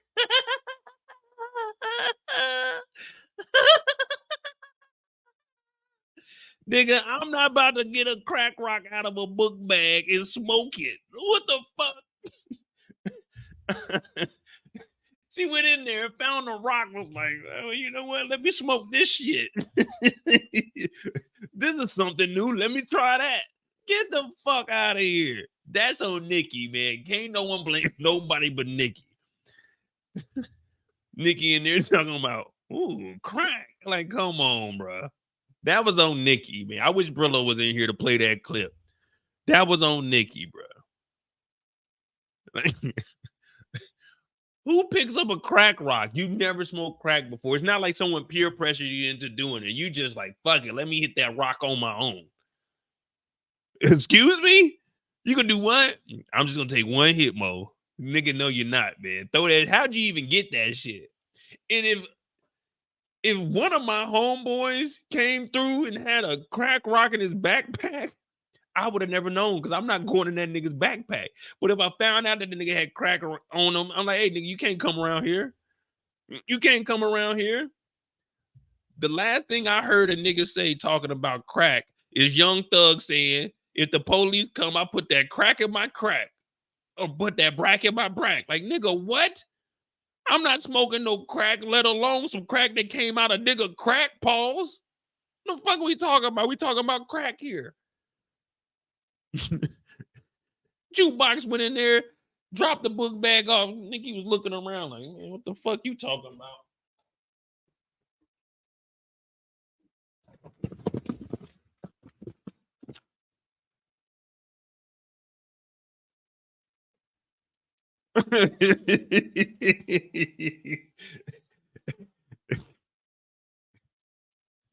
And Miss Bingham had the nerve to blame this shit on Jukebox. Nigga, your daughter's a junkie, okay? Your daughter was a pure junkie. You see the dad don't give a fuck. The dad just like, man, that shit was on Nikki, man. Oh, man. Damn. I don't know what's worse. Well, it seems like the C word and the H word, crack versus heroin. Jannard bounced back from that heroin. That crack, it ain't no coming back. They say once you go crack, you don't go back. You know what I'm saying? Once you go crack, you don't go back. Damn. We talking about a whole other season now. We done went way back. But all of that is relevant because all of this is pent up emotions in Jukebox. We know that she ain't over Nikki yet. How do you get over falling in love with a junkie is the question. Whitney Houston once told us, and this isn't a play on like the crack, so don't even like, oh, disrespectful. Whitney Houston once told us, where do broken hearts go? Yeah, when they got nowhere. Yeah, you know. Where do broken hearts go? Angie, you better keep two hands on that steering wheel and do not be looking at the screen while you're driving. Angie, that motherfucker. Nigga funny. Angie over there thinking she cool driving with one hand. You better put two hands on that steering wheel, 10 and 2. Pull that seat all the way up. Don't have that motherfucker lean back. Angie in there riding around cruising. They don't even know it. Like, damn. All right, Angie. Exactly. Crack is whack. Why would I do crack? Crack is cheap. Why would I do crack? Crack is cheap. Because we want the best price on our dope. That's why. Oh, man. Goddamn Whitney Houston. It's not right, but it's okay. I'm gonna smoke that anyway. We talking about Nikki, not Whitney. We talking about a fictional character before y'all be like, oh, you ain't right. We talking about Nikki. We just using Whitney songs. That's all. Where they be like, damn, Mo, that's fucked up. Unknown YouTuber, Mo.J is canceled. Hey, who the fuck is this nigga to cancel anyway? We can't cancel a nigga that was never on. It's like canceling the subscription we never paid for. If you don't like it, fuck it. Get out of here.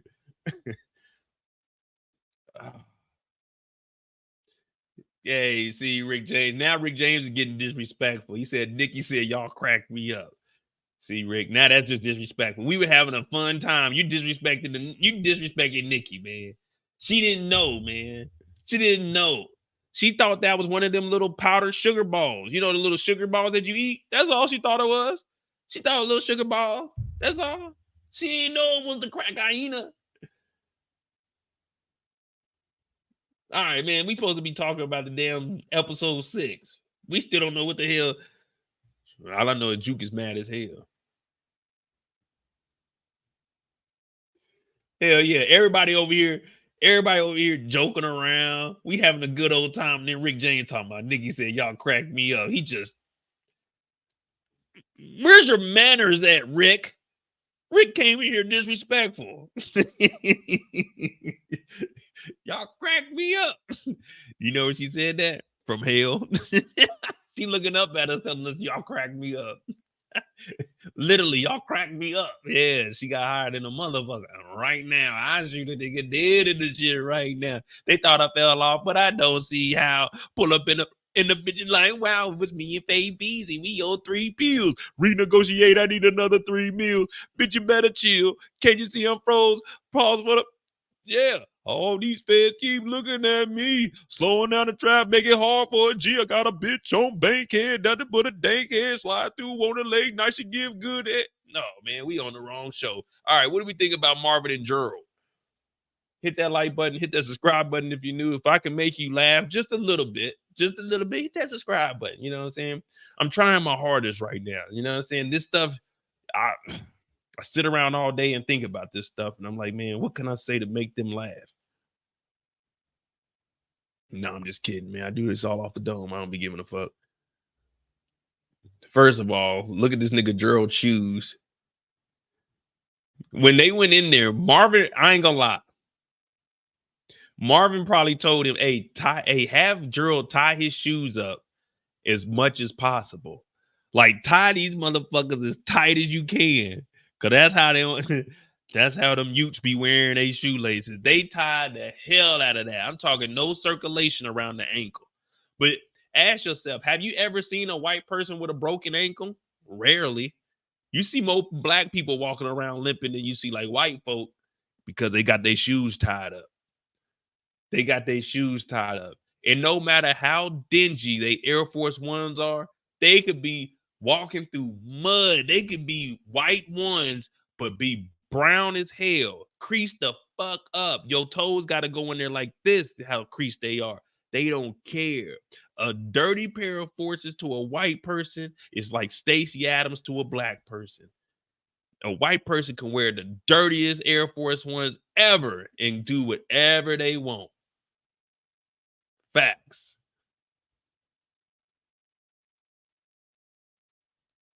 He probably said, hey, yeah, tie up the shoelaces. He probably like, man, London, what are you talking about? Like, nah, just tie up your shoelaces. Man, trust me, it's going to be funny. There's going to be a nigga watching. His name is going to be Mo. It's a nigga watching, and he's gonna point out that you got your shoes tied up like that. Exactly, Rose. But I'm telling you, London is the one that told him to tie those up like that. Look how big the loops are. We used to call these bunny ears back in the day. Dog, this shit is tight as hell, bro. Ain't no reason that the outlets, the lace outlets should be touching. They should not be this close. You see his big toe indented right here. Look, his big toe, and then the rest of his feet right here. The rest of his toes right here. That's how tight this shoe is. That nigga Gerald just don't give a fuck. What up, Breeze? Exactly, Torian. Look, he got that coffee in his hand. And I don't know if this is something to eat or this might be some work. He might be about to break this nigga Gerald off, pause. But this is the 90s, so breaking a nigga off, pause, isn't a pause. It's breaking a nigga off, pause. You know what I mean?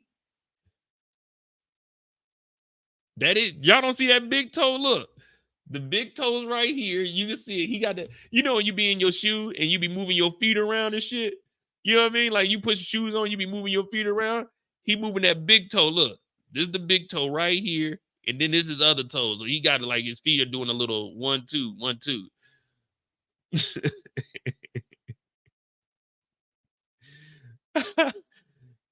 Damn, man. All right, so that's what I was gonna ask, Didi. What do you guys think about Gerald? Now I made a video, and either Gerald's going to say something bad about Jukebox in an article, or he might be bringing up using Marvin as a quote in the article about Dean dying. Because remember, he said, you knew Dean? He's like, yeah, everybody did. Now, what if he says, Marvin Thomas said, everyone in the neighborhood knew who Dean was, and it puts that shit in the article? What y'all think? Or is this about Juke? Or maybe he just, I don't know, man, because it's 3 different ways you could go. Maybe it's the junkie side, maybe it's something about Juke, or maybe it's something about Dean.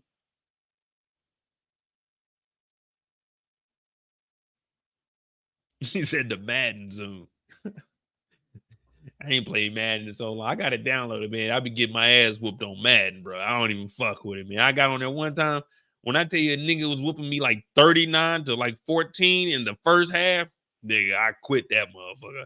I ain't even quit. I just I closed the whole app and just went to a whole nother game, man. I said never again.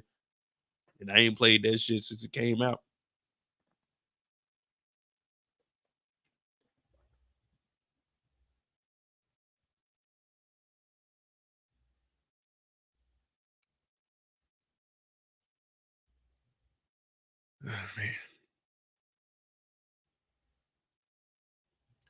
Kendall said probably about Dean. Nah, I don't like when I play the game, I don't rage anymore. You know what I'm saying? Now that I'm older, I just like, man, fuck this game, bro. And I really just close the app. I just go play something else, or I just lay down on the couch, man, and look up out my son. I got a sunlight now. You know what I'm saying? I just lay up there and just look at the clouds and think, man, if I was better at video games, I wouldn't be this bitch ass nigga laying on this couch, mad because I can't win. Yeah. Fuck it though.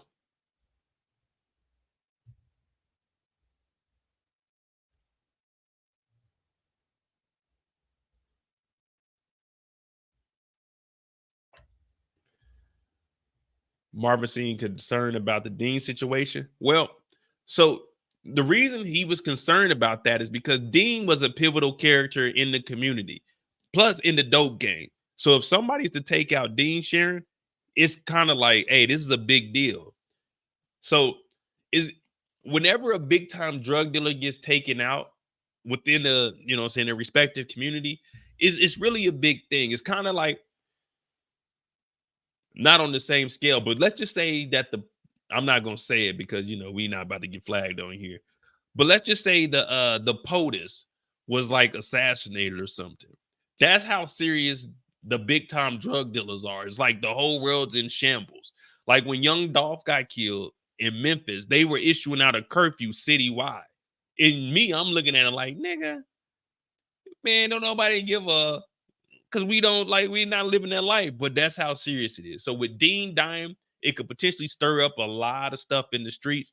And for Marvin, remember Marvin is still in the game now with whatever he had left over from Rock selling it out in Manhattan. But if someone killed Dean, that means someone's basically gone rogue because Dean has been living for a while and really doesn't have too many enemies because the way he's been operating is respectful, but if he don't mess with you, he don't mess with you, but he's not gonna send no one after you, if you get what I mean.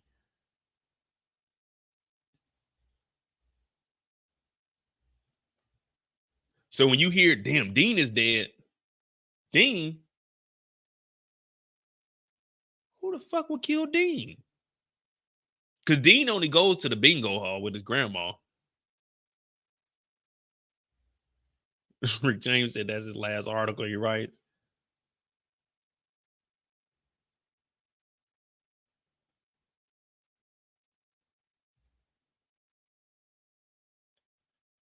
What if Marvin mentions Juke is a lesbian and she has a girlfriend in the group and he gets back to Juke somehow?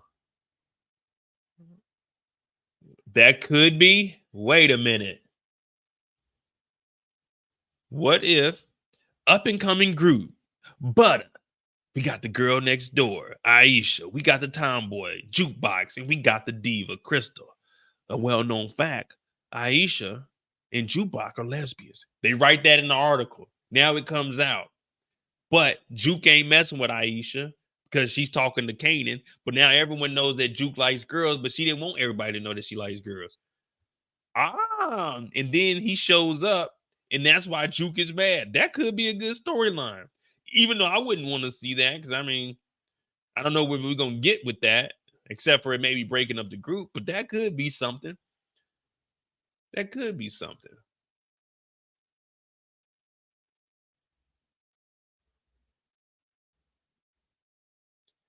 Yeah, rest in peace, young Dolph.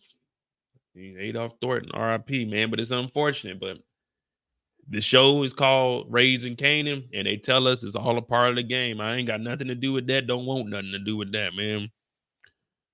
Shout out to Key Glock. We will be watching that movie. Shout out to Eric. He sent that mug to me.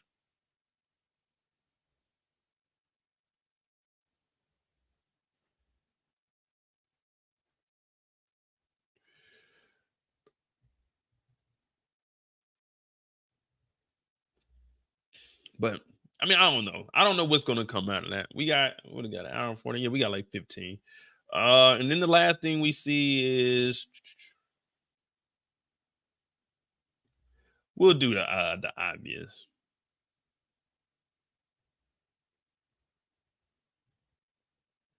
How y'all think Kanan's gonna act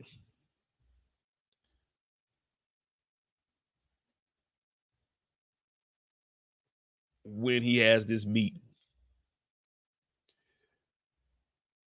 Because this is gonna be the meeting with a old girl. What is it? CPS. Yeah.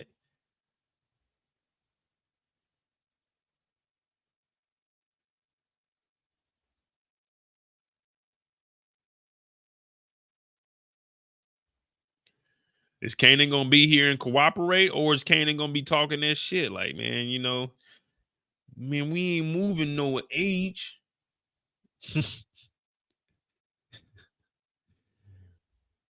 Hey, the lady said, he better be here.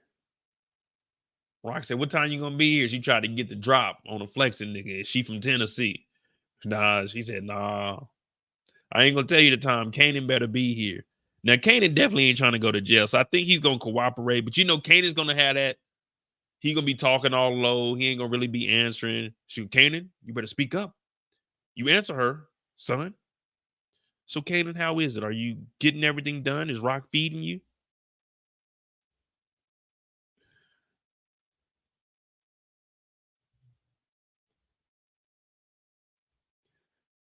Karina said the CPS lady is there. He's only gonna answer her and not Rock. That's what I'm saying. He gonna be talking low, and Rock's gonna be trying to like touch his hand. Oh yeah, we're good. And he's like, nah, hell no, we ain't good.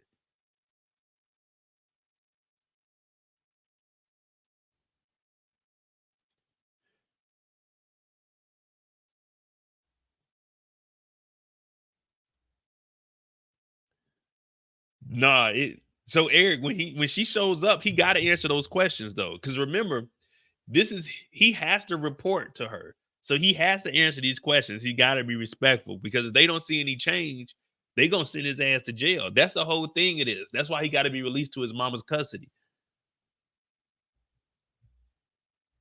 So he better answer those questions to the best of his ability. And I'm not talking about like Trontavia Stevens. I need answers, Kanan. Real answers. Real answers, and I want them now.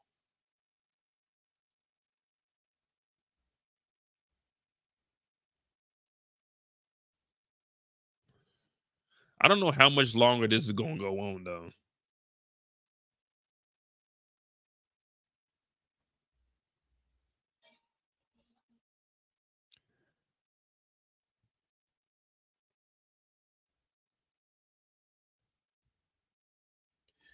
Kanan gonna find out Rock set him up, and she loses him for good. How would Kanan find that out unless him and Famous, when they get to arguing? Let me see something. You might be on to something.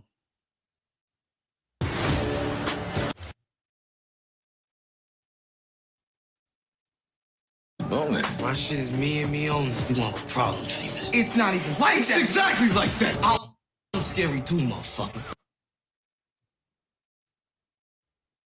So you might be right. He might find out that Rock set him up during this little scene here, because he said it's not like that. And for Kanan to say I'm scary too, he's probably going to say, man, Rock put the gun in your bag. She's scary, Kay. I couldn't do nothing. She's scary. And Kanan said, I'm scary too. You want a problem, Famous? It's not even like It's that. exactly like that. I'm scary too, motherfucker.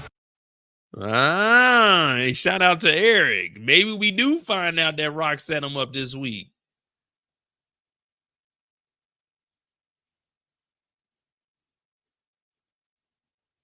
Oh, so we all, hey, okay. Eric done got it started. All right. Kendall said, we know Famous is going to tell Kanan directly or in a rap song. Oh, man, that'll be weak if he says it in a rap song. And that's why your mom set you up with the revolver in the bag. Man, that's going to be trash. F, where you at? I want to hear that again. I don't want to hear no, your mama put a gun in your bag, your little mama boy. Like, man, that's going to be trash. He got to tell him here. It ain't even like that, Kay. Your mom is scary, man. She put the gun in your bag, man. Not me. I would never do that to you. Because remember, Kanan was upset. Like, man, you the only one around my bag. Oh, damn, Eric done did it. Eric done cracked the code. Yeah, are y'all trying to hear that, though? Your mama put the gun in your bag, your mama's boy. What? So let's just say your mama's bagging you. Like, nigga, get this nigga Famous off the fucking stage, man. Ain't no one trying to hear this nigga famous rapping. Oh, brother, this guy stinks!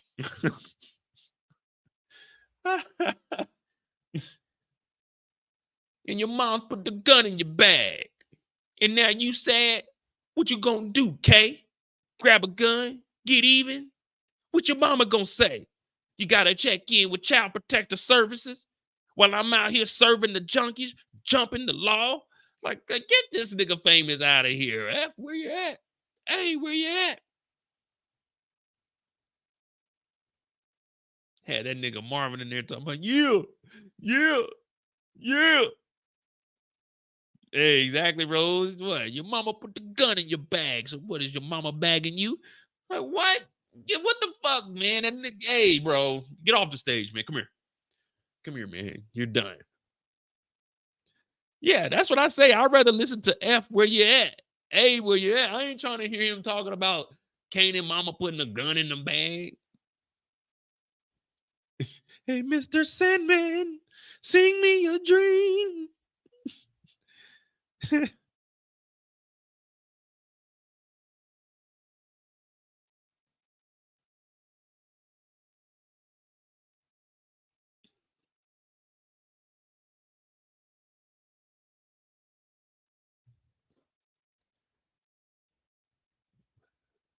Exactly.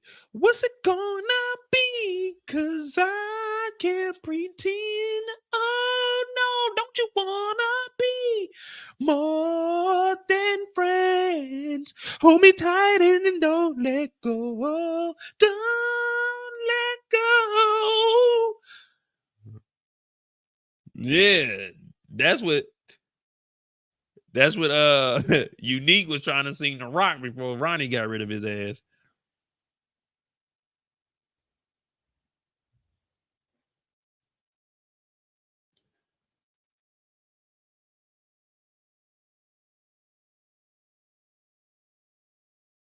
I don't know, man. I ain't gonna lie to you. I'm gonna try to get up in the morning and watch it so we could do like a first reaction. Cause this, man, after 2 weeks, I ain't gonna lie, man. I'm ready to see where this thing is gonna go, man.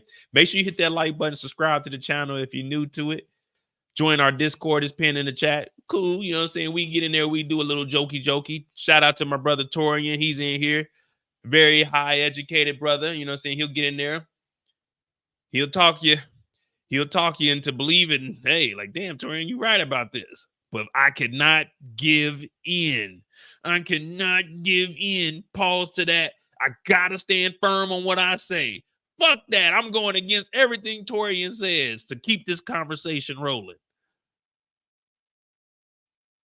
Yeah, Rose, 2 weeks is long. Like, all I'm saying is 2 weeks is too long. BMF, y'all better not have no breaks.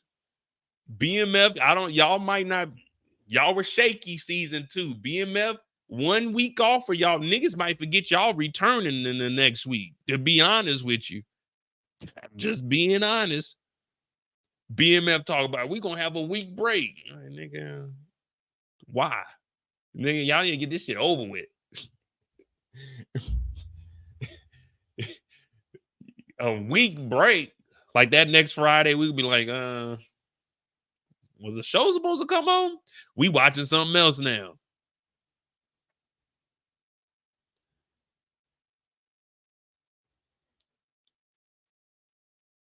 Yeah, so I'm gonna try to watch it. It comes on at 6 a.m. my time. I'm gonna try, man. Well, tonight I'm actually gonna get my official VPN. I was just using a little cheap one, well, a little free one. You know, if I can get something for free, you better believe it. But I'll probably buy that tonight. Wake up in the morning, 6 to 7, watch it, and then from 7 to 8, I might get on here and do a first reaction. But that means I gotta pack my clothes tonight, though. But I want to get like a little drinky drink for the evening. You know what I mean? Because like when I get on here, I'm shy. I be nervous too. So that's why I got to drink, because I don't be knowing what to say on here. I be real shy. Real shy. It's like nerve-wracking. You know what I mean? I get on here, I be shaking. My feet be crip walking up under the table the whole time. That's how nervous I am when I get on these lives.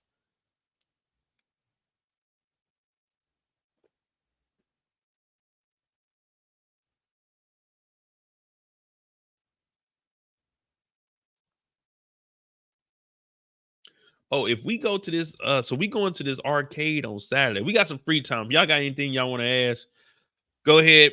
We here now. I ain't got nothing to do. I ain't gonna lie, bro. I low key miss not having a job, man. That was probably like some of the funnest times in my life. Like I could just wake up in the morning, do whatever I needed to do. I used to have a midday show. I used to get on a midday show for like 3 hours, get off for like 2 hours, go take a shower, hop back on the line for like another 4-5 hours. Man, that was good old times right there, man. Good old times.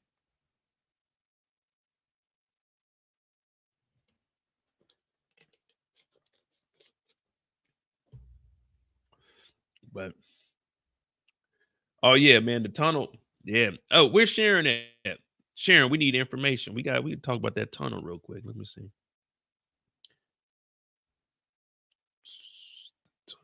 Oh, okay. What they even got up under there, man? They ain't did like no digging or anything to like find out. You know those tunnels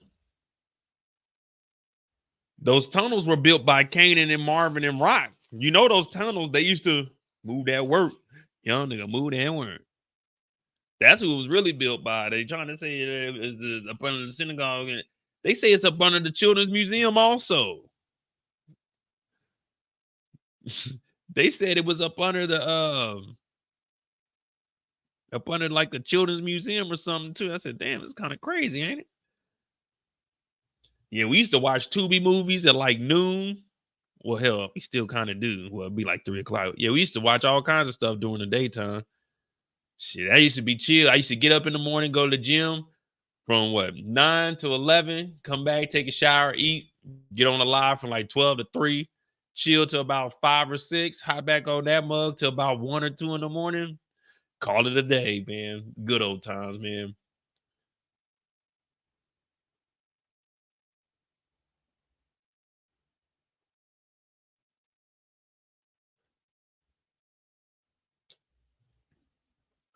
I'm trying to bring up another tab. Let me see.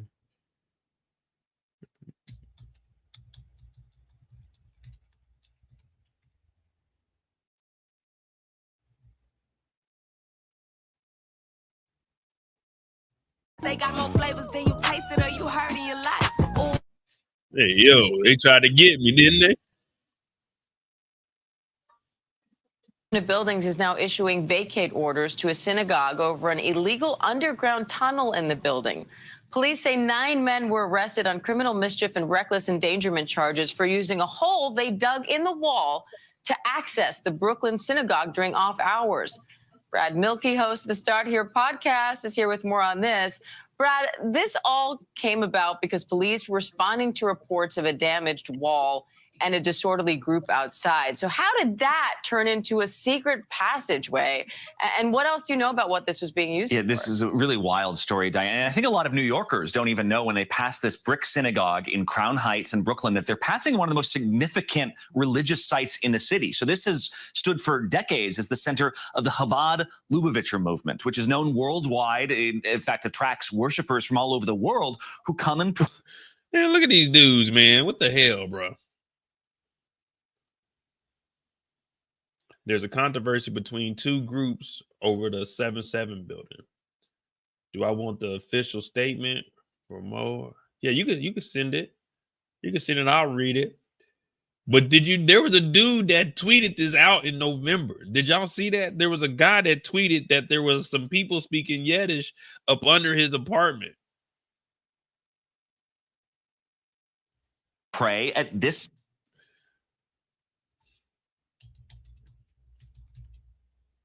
Man, tweets.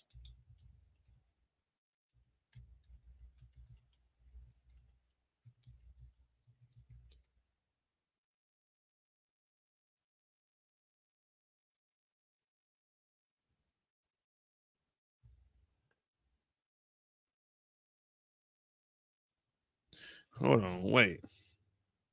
Yiddish or whatever it is, hell, I don't know what the hell they speak. I don't speak the shit. Hold on. His name is...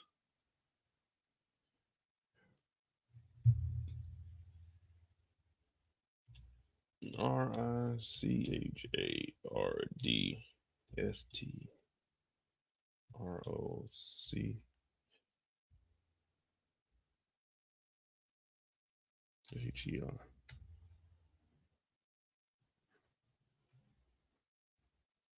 Look, this dude tweeted out.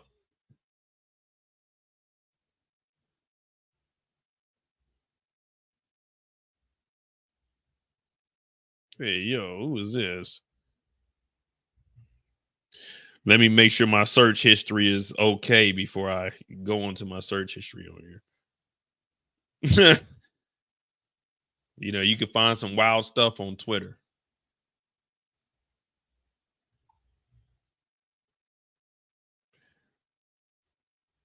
So this guy right here, back in November,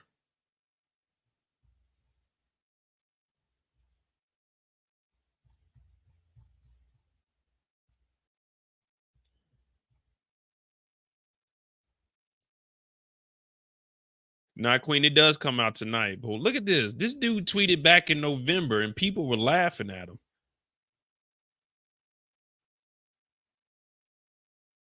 Where's it at? I think it was the 23rd. Oh, they made him delete the tweet. That's right.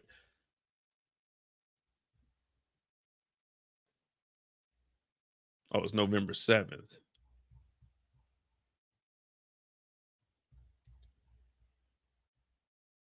Now, I don't know who this guy is, but I seen it earlier and I was like, well, what the hell? Man, you know, Elon just be talking. Elon rich, so it's like no matter what, he can do, like he can say whatever the hell he wants. So they made him delete it, but yeah, because here it is, November 7th. Here we go.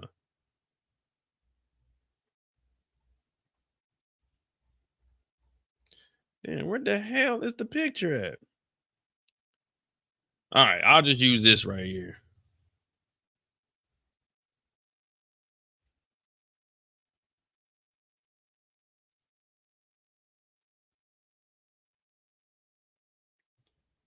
But anyway, it says, there are Jews living up under my apartment. I hear them. It's like they are digging or something. For the record, I live at ground level and we do not have a basement. So this was November 7th, 2023. He tweeted this out. And now he said, I am not crazy when he tweeted it. And then today he says, some of you owe me an apology. So he tweeted this out in November that he heard people up under his house. I don't know if it's true or not, but he did put a tweet out and said there were people up under his house digging a hole.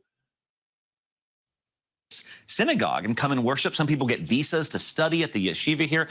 And so what leaders of the synagogue found out recently, apparently, was that some followers, some members had built a secret tunnel going from other buildings into this space, which was shocking to them. They decided this wasn't okay with the leaders of the synagogue. They bring in a cement mixer to fill it all in.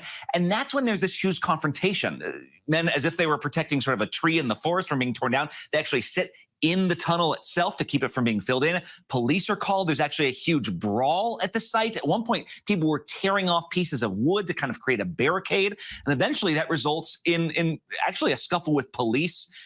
Irritant gas is used, and then arrests are made. So really an unbelievable situation that actually exposed some pretty deep fissures in this pretty insular community. So how are officials from the synagogue responding now? Well, this actually created a pretty deep divide, or exposed a divide that's been there for years, because you have to sort of understand about this religious sect to understand why this tunnel was even being perhaps made, is that for years, this site at 770 Eastern Parkway was led by this world-famous rabbi known simply as the Rebbe, who created all this. He died in 1994, but until then, he had been arguing for this.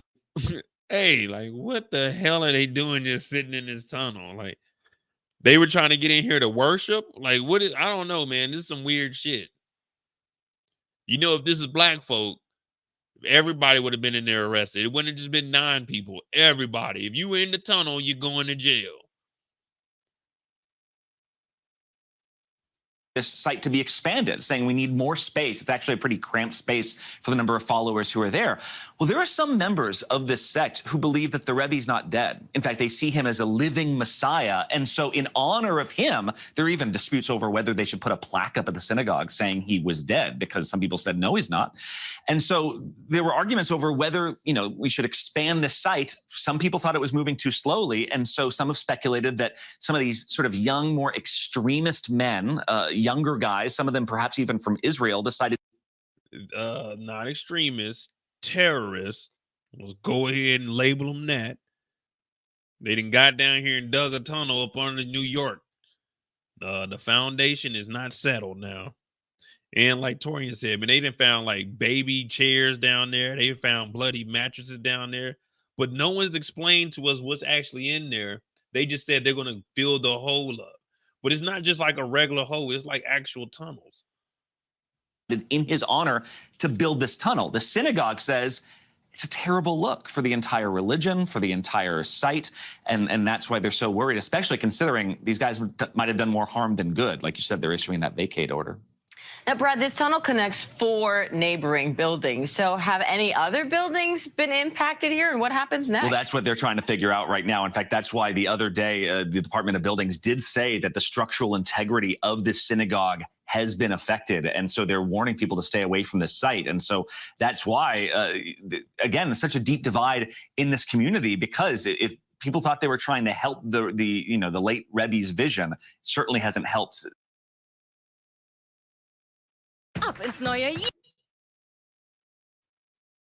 So that's one of them. All right, here we go.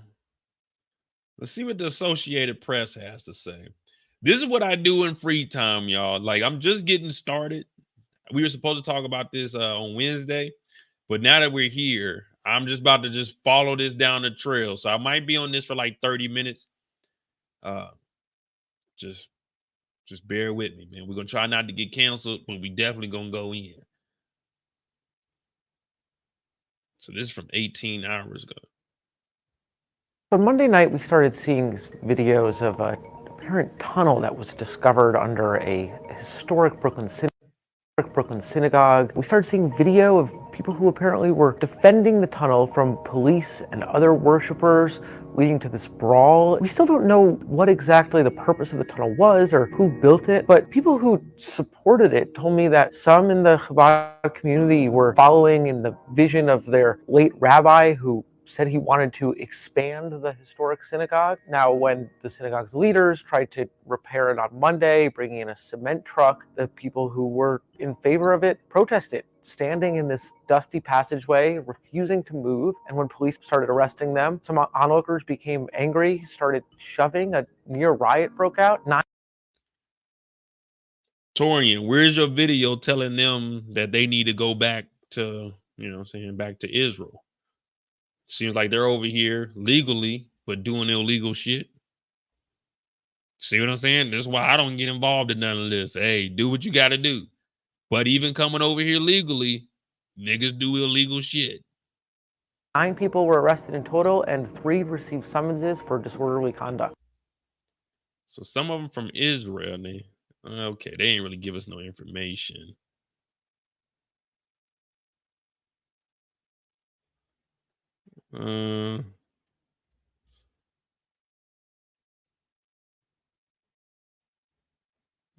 One young community member says that the tunnel was besides the point. It was just a means to expand the synagogue and haul out dirt. No, I don't believe that. Let's see if it's hauling out dirt or not.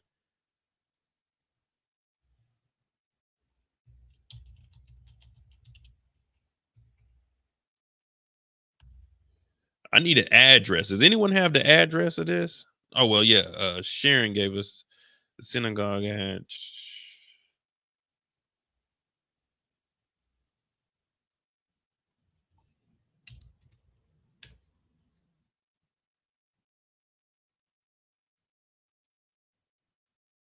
Yeah, take me to Google, man. What the fuck? Oh, here it is.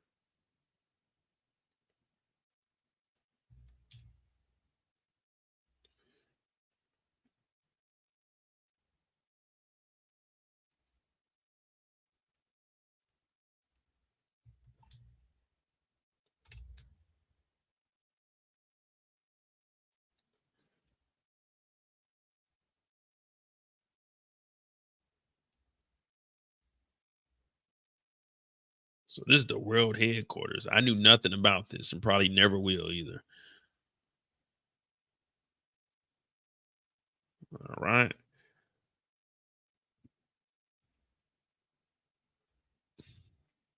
So here's our location. Right? Man, move this bus. Of course, they come on the day that the bus is here, so we can't get a full view. All right. View. Tunnels in NY.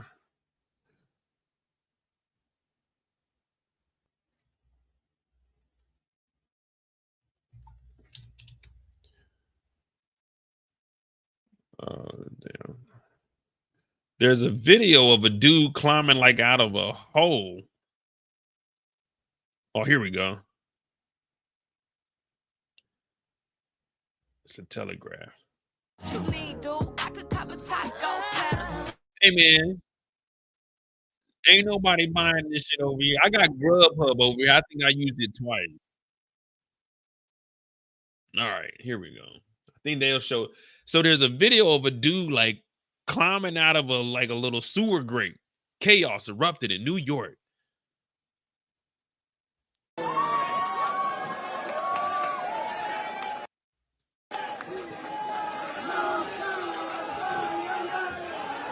Damn, this dude over here going crazy. Hey, watch this dude. This dude about to put a shake move on the police. Man, if this was some niggas, I need YouTube Premium. If they give me YouTube Premium for free, I will pay for YouTube Premium. But until it's free, I'm not. Hey, I'll just wait and press skip on them ads. I'm not giving YouTube no money. They barely pay me money as is. They take what 60%. They leave me a little measly 40. I ain't mad at it, YouTube, but I'm just saying I'm not giving y'all money. Y'all pay me for creating content. I'm watching content for free. Look at this dude right here. He's shaking the police. Look at damn, he can rip down the sun. This nigga over here dancing. What they need to do, they need to pull out riot sticks. They need to pull out some mace and get the spraying each and every one of them. Lay them all down. I bet they won't be doing no juking now like Day was shaking Baby D. That's what you need to do. You need to come in. See, that's why I couldn't be a police officer. Hey, but it's excessive use of force. No, I'm using the same force I use on niggas on these fools. I'm going in there, stick out, mace in hand, and if it gets too crazy, I'm tasing a nigga in this bitch. For real.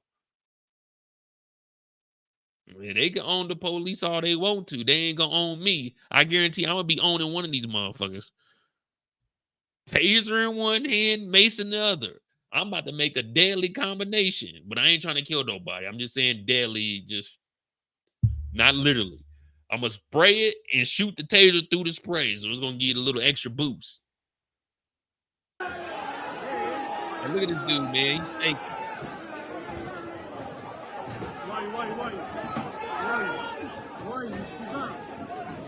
These are all thugs. Look at these thugs. They're tearing up the synagogue. Wait, are they for the synagogue or they're against it? See, that's what I don't know, and that's why I don't really get into today's shit, because I really don't care. But like, why are they tearing up the synagogue if they were trying to expand the synagogue?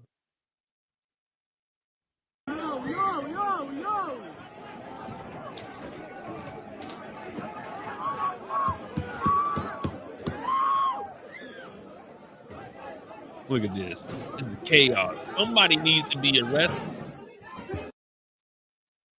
So here goes the tunnels.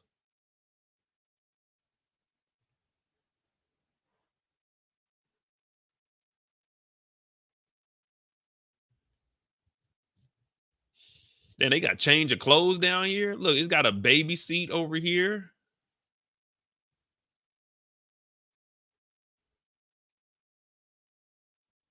This is some wild shit, though. It's not yet clear why tunnels were built or the purposes they served.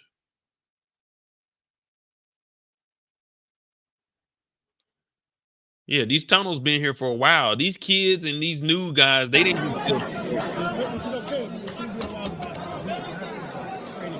Not gonna help. They try to. Both sides. They know? Because there was a guy wanted to go out. They know. There was a guy wanted to go out. It's safe, no. I want to clear the whole shoe. Oh, shoe? Why? They want to fix this tonight.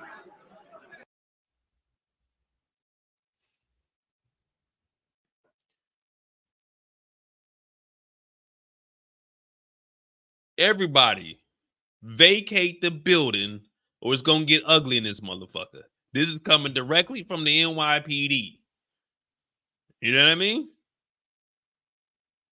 If you are still around by the time I get to 3, you're going to jail. Everyone needs to vacate the building right now. If you are still around, you're going to jail. And we will be using force. These niggas is not about to, these niggas in the tunnel, get your ass out the fucking tunnel, man. These niggas standing around, get your ass outside. I'm arresting everybody. Give me the zip ties. I got the camera on. I'm turning the camera around. Yep, this is Officer Mo. Going for 55 arrests tonight. New York record. Tell Detective Howard to fuck with that. Turn that motherfucker around. I'm spraying everybody. I'm clearing this motherfucker out. You're not going to see me on the news cooperating and talking. I'm getting everybody the hell up out this synagogue, and I'm going to do it whether they want to leave willingly or I got to drag them out. But they going to get up out of here. They treating this like it was January 6th. They just like, fuck it. Do what you want to do. I'm getting these niggas out of here. I don't care what nobody say. They're all gone. If you're still around, you're going to jail. It's just as simple as that. Who's with me? Who's with me? Nah, I'm not no rebel. I'm doing my job. If they said vacate the building, what are we standing around for yelling? First of all, I don't even know what language you speaking. You need to get out of my face and go on outside. We got translators on deck. If not, go sit in the back of the paddy wagon. When we take you down there, we can get you one. But yeah, man, I'm not sitting around talking to them and just holding it off. And I just seen these niggas in here doing their little dance shit. Hell no, these niggas is throwing chairs around, throwing books. It's a hole in the wall, bruh. I wouldn't even been in the building, honestly. You know, when all the cops show up, all right, everybody get in there, make a perimeter. I would have been outside. You think I'm about to go in? I said, what happened? Man, they got a tunnel in there. Like when you say a tunnel, like a little rat hole tunnel, they no, niggas is in there kicking it. Oh man, hell no, I'm not going in there. What the hell I'm gonna do in there? And to why we need to expend something. Not like this. Not safe. We don't do that in America. See, look at this dude. A secret entrance. Man, this ain't no secret entrance. This is a fucking rat hole. This is where goddamn the Ninja Turtles go in and out at. We don't do that in America.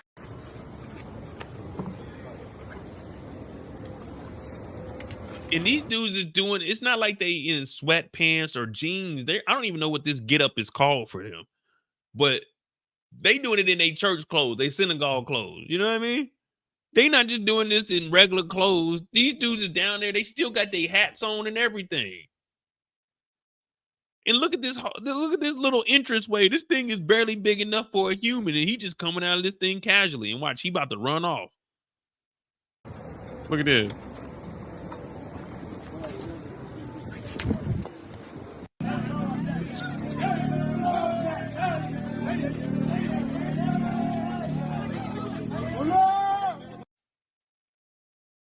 I mean, it's a lot of stuff going on, but I don't know what's going on. I mean, when I heard about it, I was like, okay.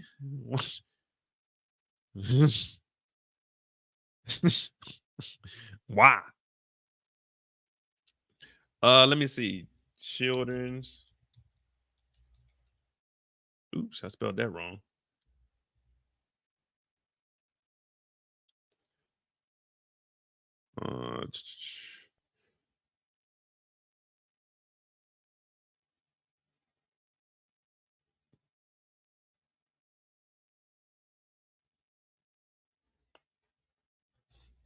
So they saying that this thing, there's like an entrance by a children's museum.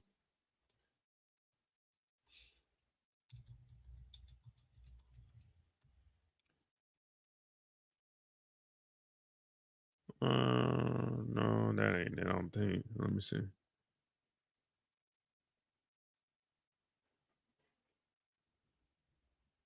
I can't find it. If I do find it, I'll bring it up though. Let me see inside the.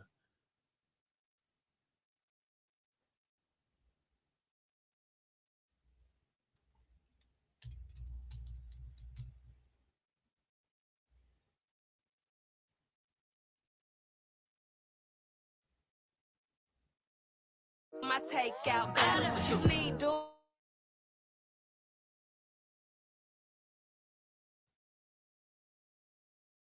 Breaking through. So first This is the only video they got.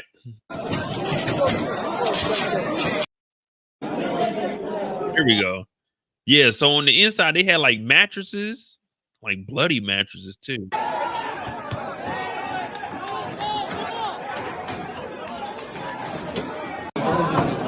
So look, they tore the wall down. I guess they were repairing it, but so these dudes were just sitting on the other side of the tunnel.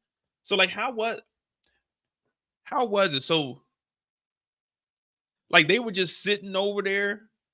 So it's got the wooden wall, which is just a you know what I'm saying? It's just a front wall. It ain't really connected to nothing because it's off of the wall. So what were they doing? Just sitting on the other side in the tunnel like this in the dark and just wait, and then someone tore the wall down, or did they kick the wall down from the inside the tunnel? Yeah, I heard about the dude. They threw the book at him today, though. They had the gag and bag him. They put that thing over his face. Man, he read off all his charges. Man, he got a whole bunch of felonies. He ain't getting out of jail. He's done.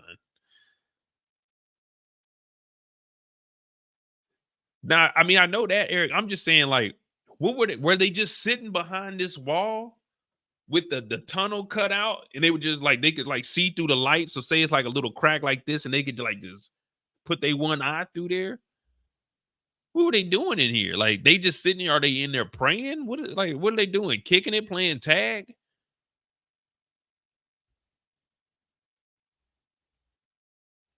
So what? Someone losing his mind over there. No one losing their mind. But they're playing with what was that?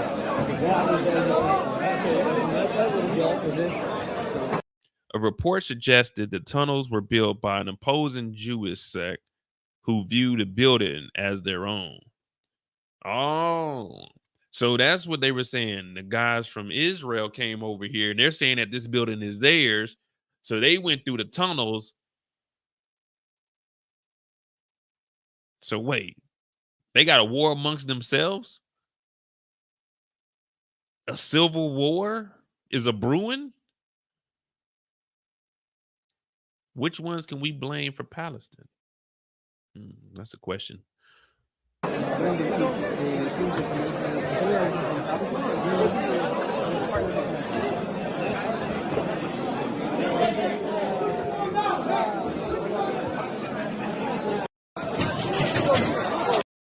See, so there go a mattress. The soiled mattress removed from the tunnel was the driver of many of the wilder theories.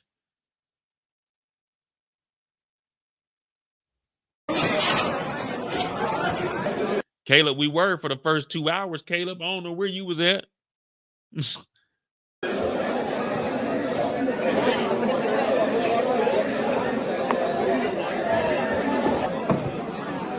אבל ברוך השם שם לומדים. כן, ספרים, ברור. Do they know? I don't know. Because there was a guy wanting to go out. They know. There was a guy wanting to go out. It's safe. See, they said this officer was seen telling this man, we don't do that in America. They would have showed up on the screen with me. This officer couldn't understand and said, you need to leave, prior to him pulling out his mace and start to spraying the crowd. That's what it said at the bottom. I don't understand. You don't understand. I don't understand. I don't understand. I don't understand. But you gonna understand this. Vacate the building now. You would have understood that. After that thing first hit your face, oh shit. You've been cussing up in the synagogue. Hey, you can't use that language in here. We don't do that in America. No, already. I want to clear the whole shoe line. Whole shoe? Why is that? They want to fix this tonight. They need the shoe clear. And to why we need to expend something. Not like this. Not safe. We don't do that. Gabriel said, I got here late too. Now we just got some free time. We talked like 2 full hours. We were just looking at this because I mean shit, we ain't had nothing else to do. And it wasn't really much to talk about without us piecing together the whole storyline. But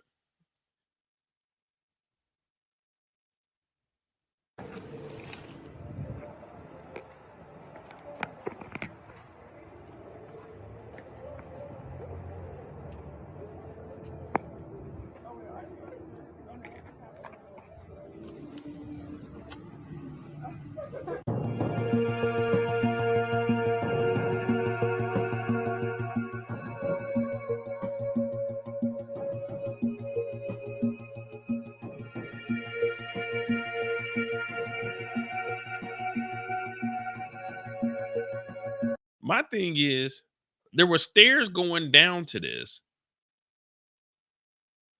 It just wasn't used, and they were just transferring dirt. But like, what were they gonna do? They were gonna like just stay down here and hang out, or they thought they was gonna renovate this and like turn this into an actual place that they could kick it. Like, what's the plan? Like, they were gonna clean this up and hang out down here, or because like, look, I wish they could show us how they actually got in the building.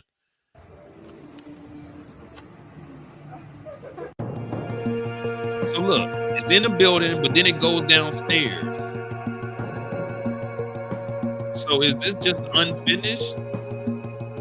But there's walls and stuff up. So this was a basement of a building. This was a basement of a building. And then this tunnel is the tunnel that they built.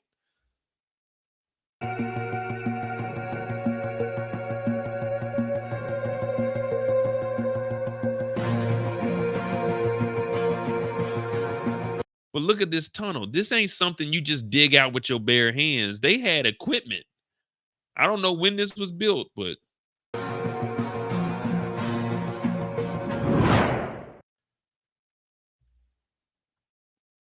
Rose said a bomb shelter. Let me see.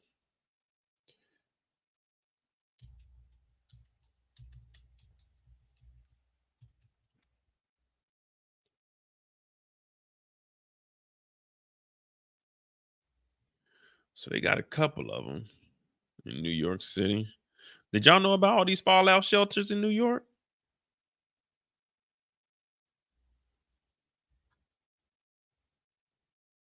I don't think these are accessible by us common folk, though.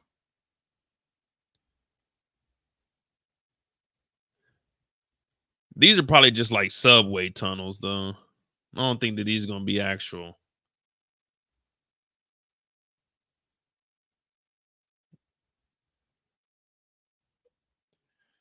Oh, no, man. Shit. On some wild stuff, man. It ain't too much information out that I can find. I mean, I don't, until someone actually goes down there and does some investigating, I don't know what's happening here. Just some wild theories.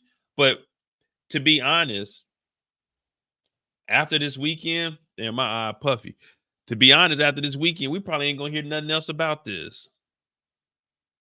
It's just gonna be like, oh well. They sealed up the tunnels. Well, they sealed up the tunnels, and that was it. On a scale of 1 to 10, how concerned are you about this? Well, like, when I say concerned, not like really, oh man, I didn't, but like, do you really even care? Like, what is your care factor on a scale of 1 to 10? Like, yeah, I'm curious to know. I want to know what they're doing this for. I want to know what their side was. But I really like, when I get off of this live, I'm not going to think about this anymore. I really don't give a damn, to be honest with you. I mean, it's cool. It's a cool story, but like, man, we ain't gonna find out what happened. Hell, we couldn't even understand what they were talking about.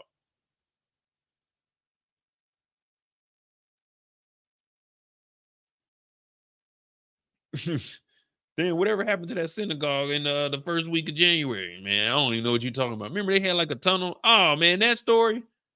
I don't know, man. They ain't arrest nobody but 9 people. Yeah, I mean, I don't know,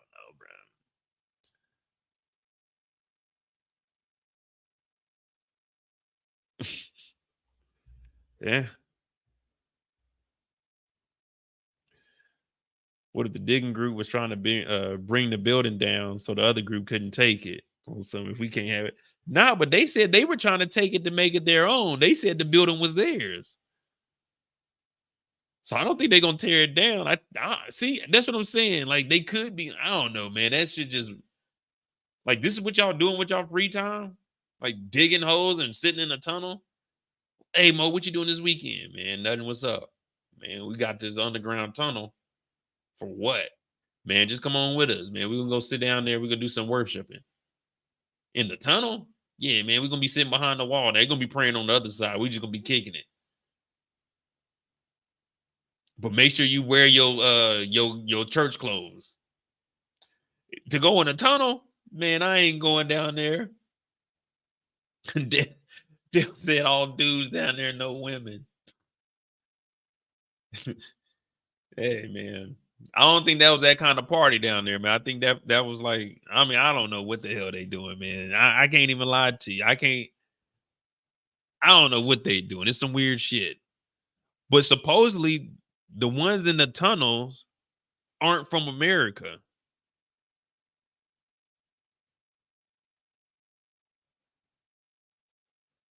You know what I mean? They're saying the ones that were in the tunnel were from Israel and they came over here. Allegedly. I mean, I don't know.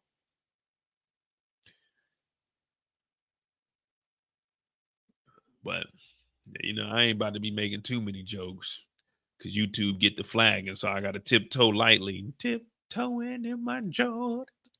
I don't know, man. Let me see. Let's see what New York Times saying. The secret synagogue tunnel. Oh, of course, y'all would try to get me. We accept that, man. There we go. Give us our one article for the day, baby. Video showed a tumultuous scene as young Hasidic men crashed with police. Blah blah blah. NYC buildings. You think you a tough guy, huh? Decades old fight about the direction of the prominent Jewish groups tipped into chaos this week when one faction clashed with the police over a tunnel that had secretly been built to the movement's main synagogue. The tunnel, a passageway between the headquarters of the group and at least one adjacent property, was first discovered late last year, according to local news. But on Monday afternoon, a cement truck was brought to fill it in. So they said they knew about it in 2023, but the cement truck came in to fill it in on Monday, and that's when they were sitting in the tunnels. So we're just now hearing about this, but they knew in December that this was here, and they were trying to fill it up on Monday, and that's why they were in the tunnel to hold it down. Yeah, see, Viewmaster said they've been covering this for a minute. Yeah, see, I never heard nothing about it till they showed them crawling out the tunnels and like some fucking fools.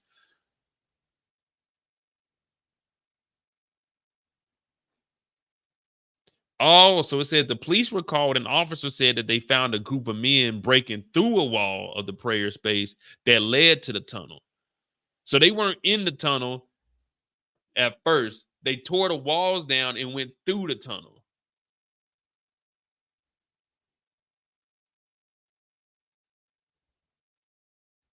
So wait, they were just going to patch the hole up? They weren't going to go see what the hell's in the tunnel? They were just going, hey, bring a cement truck.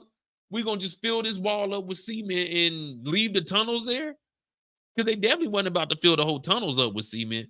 Now, they used to do that when, like when the cartels going from Mexico to the States, those tunnels that they got, they do fill those up all the way with concrete. But this is a whole basement of a building. They weren't about to fill that whole thing up.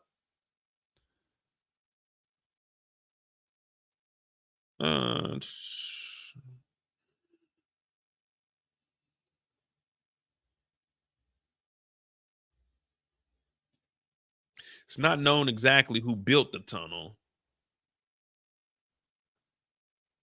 how they did so, or what they hope to accomplish. But two men who said they spoke with some of those who broke through the synagogue wall said that the motive was to hasten the expansion of 770, called for more than 3 decades ago. So the rabbi, I can't pronounce his name, Rabbi Mendel, they said he called for an expansion of the synagogue 30 years ago. Now these people are saying, hey, they're doing it. And that's the ones that were saying, hey, this is our place. We're supposed to expand it according to him. But they also said that, well, some of them were saying that he's still living. That's why they put a sign up that said he wasn't.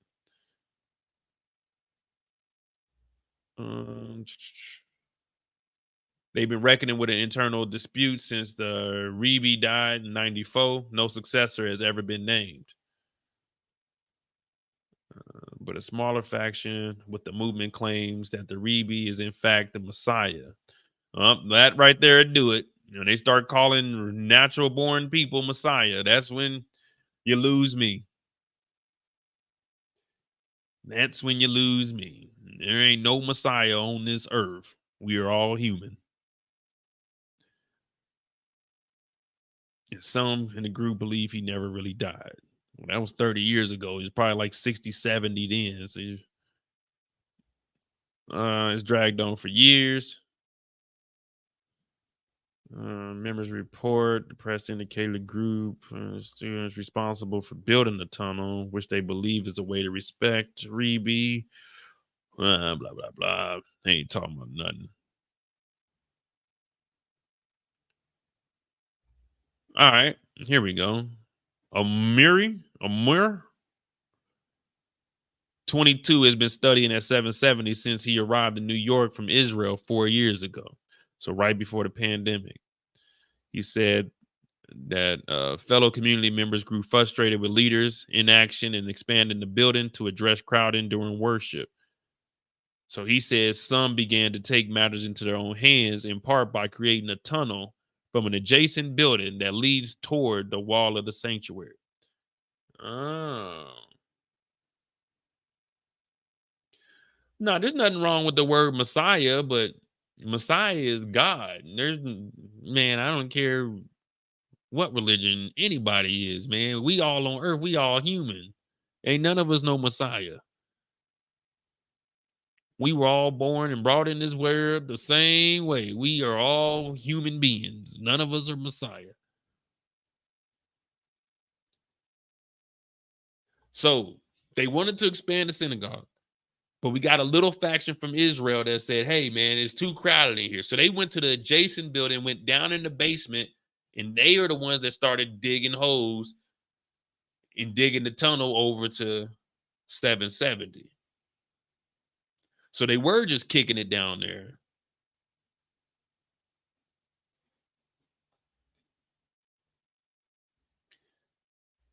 They never named a successor because they believed he's Messiah and he was never unalive. So they believe that he's still alive. That's why they never assigned a successor. And now they're saying they wanted to expand it because it was too crowded. But well, see, that's the thing about churches. Churches are different. So even though the church was overcrowded, the fire marshal never came in anything because you got to separate state from church. So this goes with like taxes and stuff too. But see, it's just a lot of crazy stuff that you can do with a church. After the cement truck arrived at 770 on Monday, some of them decided to break into the sanctuary from inside the tunnel. Oh, so they did. They went next door, went down in the tunnel when the cement truck came, and they started breaking through the wall so they wouldn't put the cement in there because they didn't already dug the tunnels. Sharon, I see you posting all that stuff, but I can't pronounce it. So I can pronounce Rebbe, but everything else I can't pronounce. So I don't even say it. I just skip over it.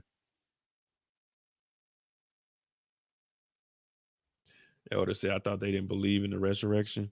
Well, that's the thing. They said he never was unalive. So he's not resurrection. He's still here, allegedly. That's what they think.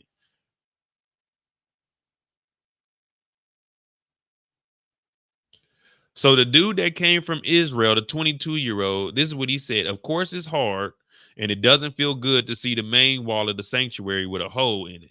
But I know there is no other way. So he's even agreeing with it. Oh, man, there's no other way. See,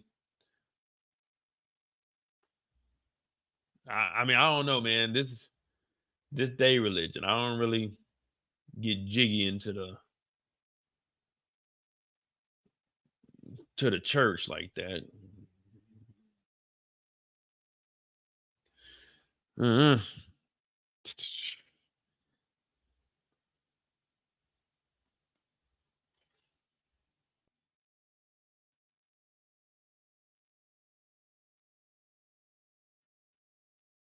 Yeah, I guess we got to wait to see if more happens, but I don't know. We're not going to hear anything else about this.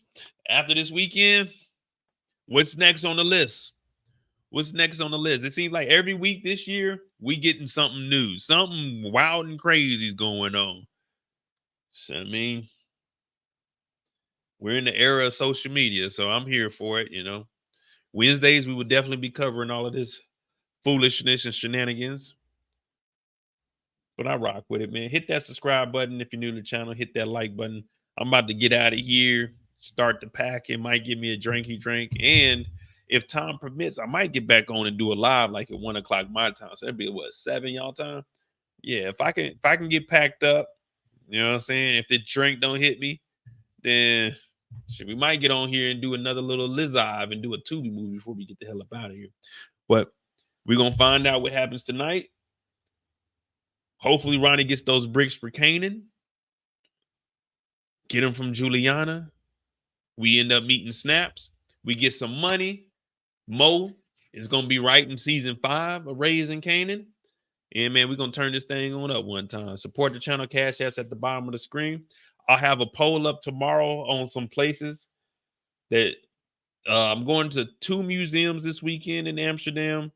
I might do the bike tour depending on how cold it was. Only like 18 degrees this morning. So hopefully it ain't raining up there. But let me check the weather one time. Matter of fact, before we get out of here, we got to do the horoscope. We got to do the horoscope so we can see if it's going to be a good time or a bad time tomorrow. Change the sign. Leo. All right, so that's January 11th. We don't care about January 11th. Right. Recent success in your career might inspire you to throw a celebration of some kind with a few close friends.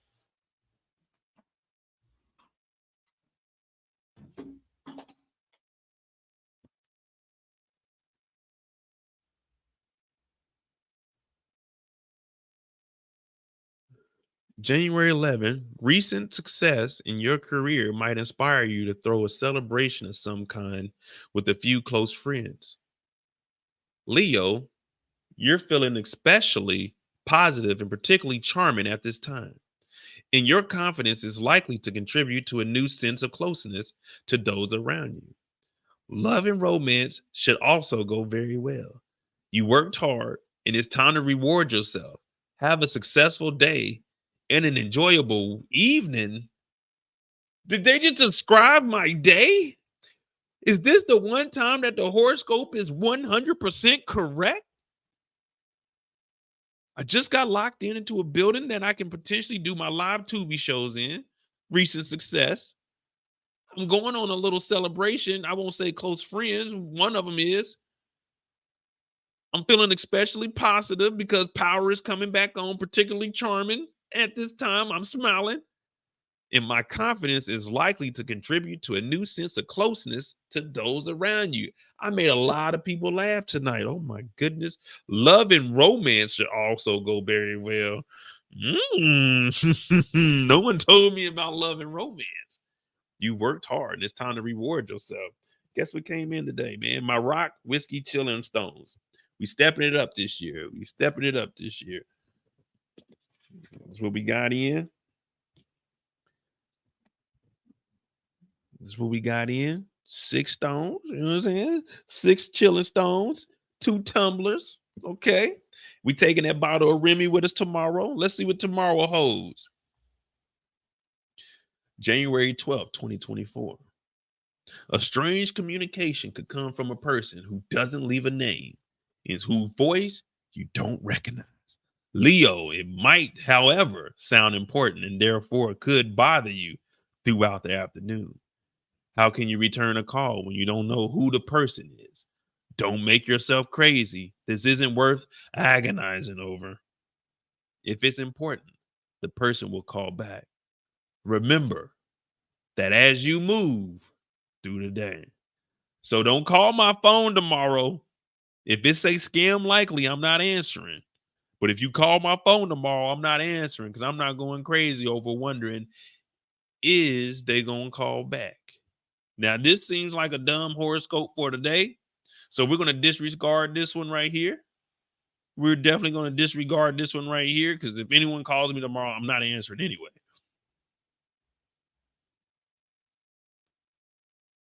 But they're saying I should learn Chinese. And I said I was going to buy me some shoes. So I'm going to buy me some shoes.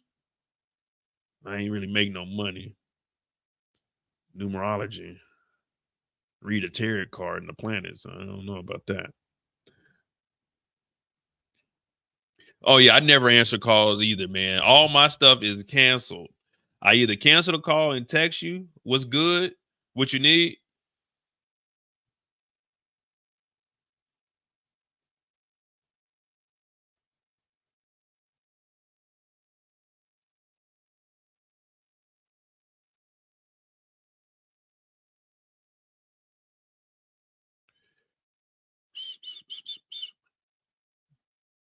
Yeah, matter of fact, I ain't even got my ringer on. Do they have shoes? Yeah, they got shoes over there. So he got a lot. He got shoes. He got like his own clothing brand. He got some other clothes in there.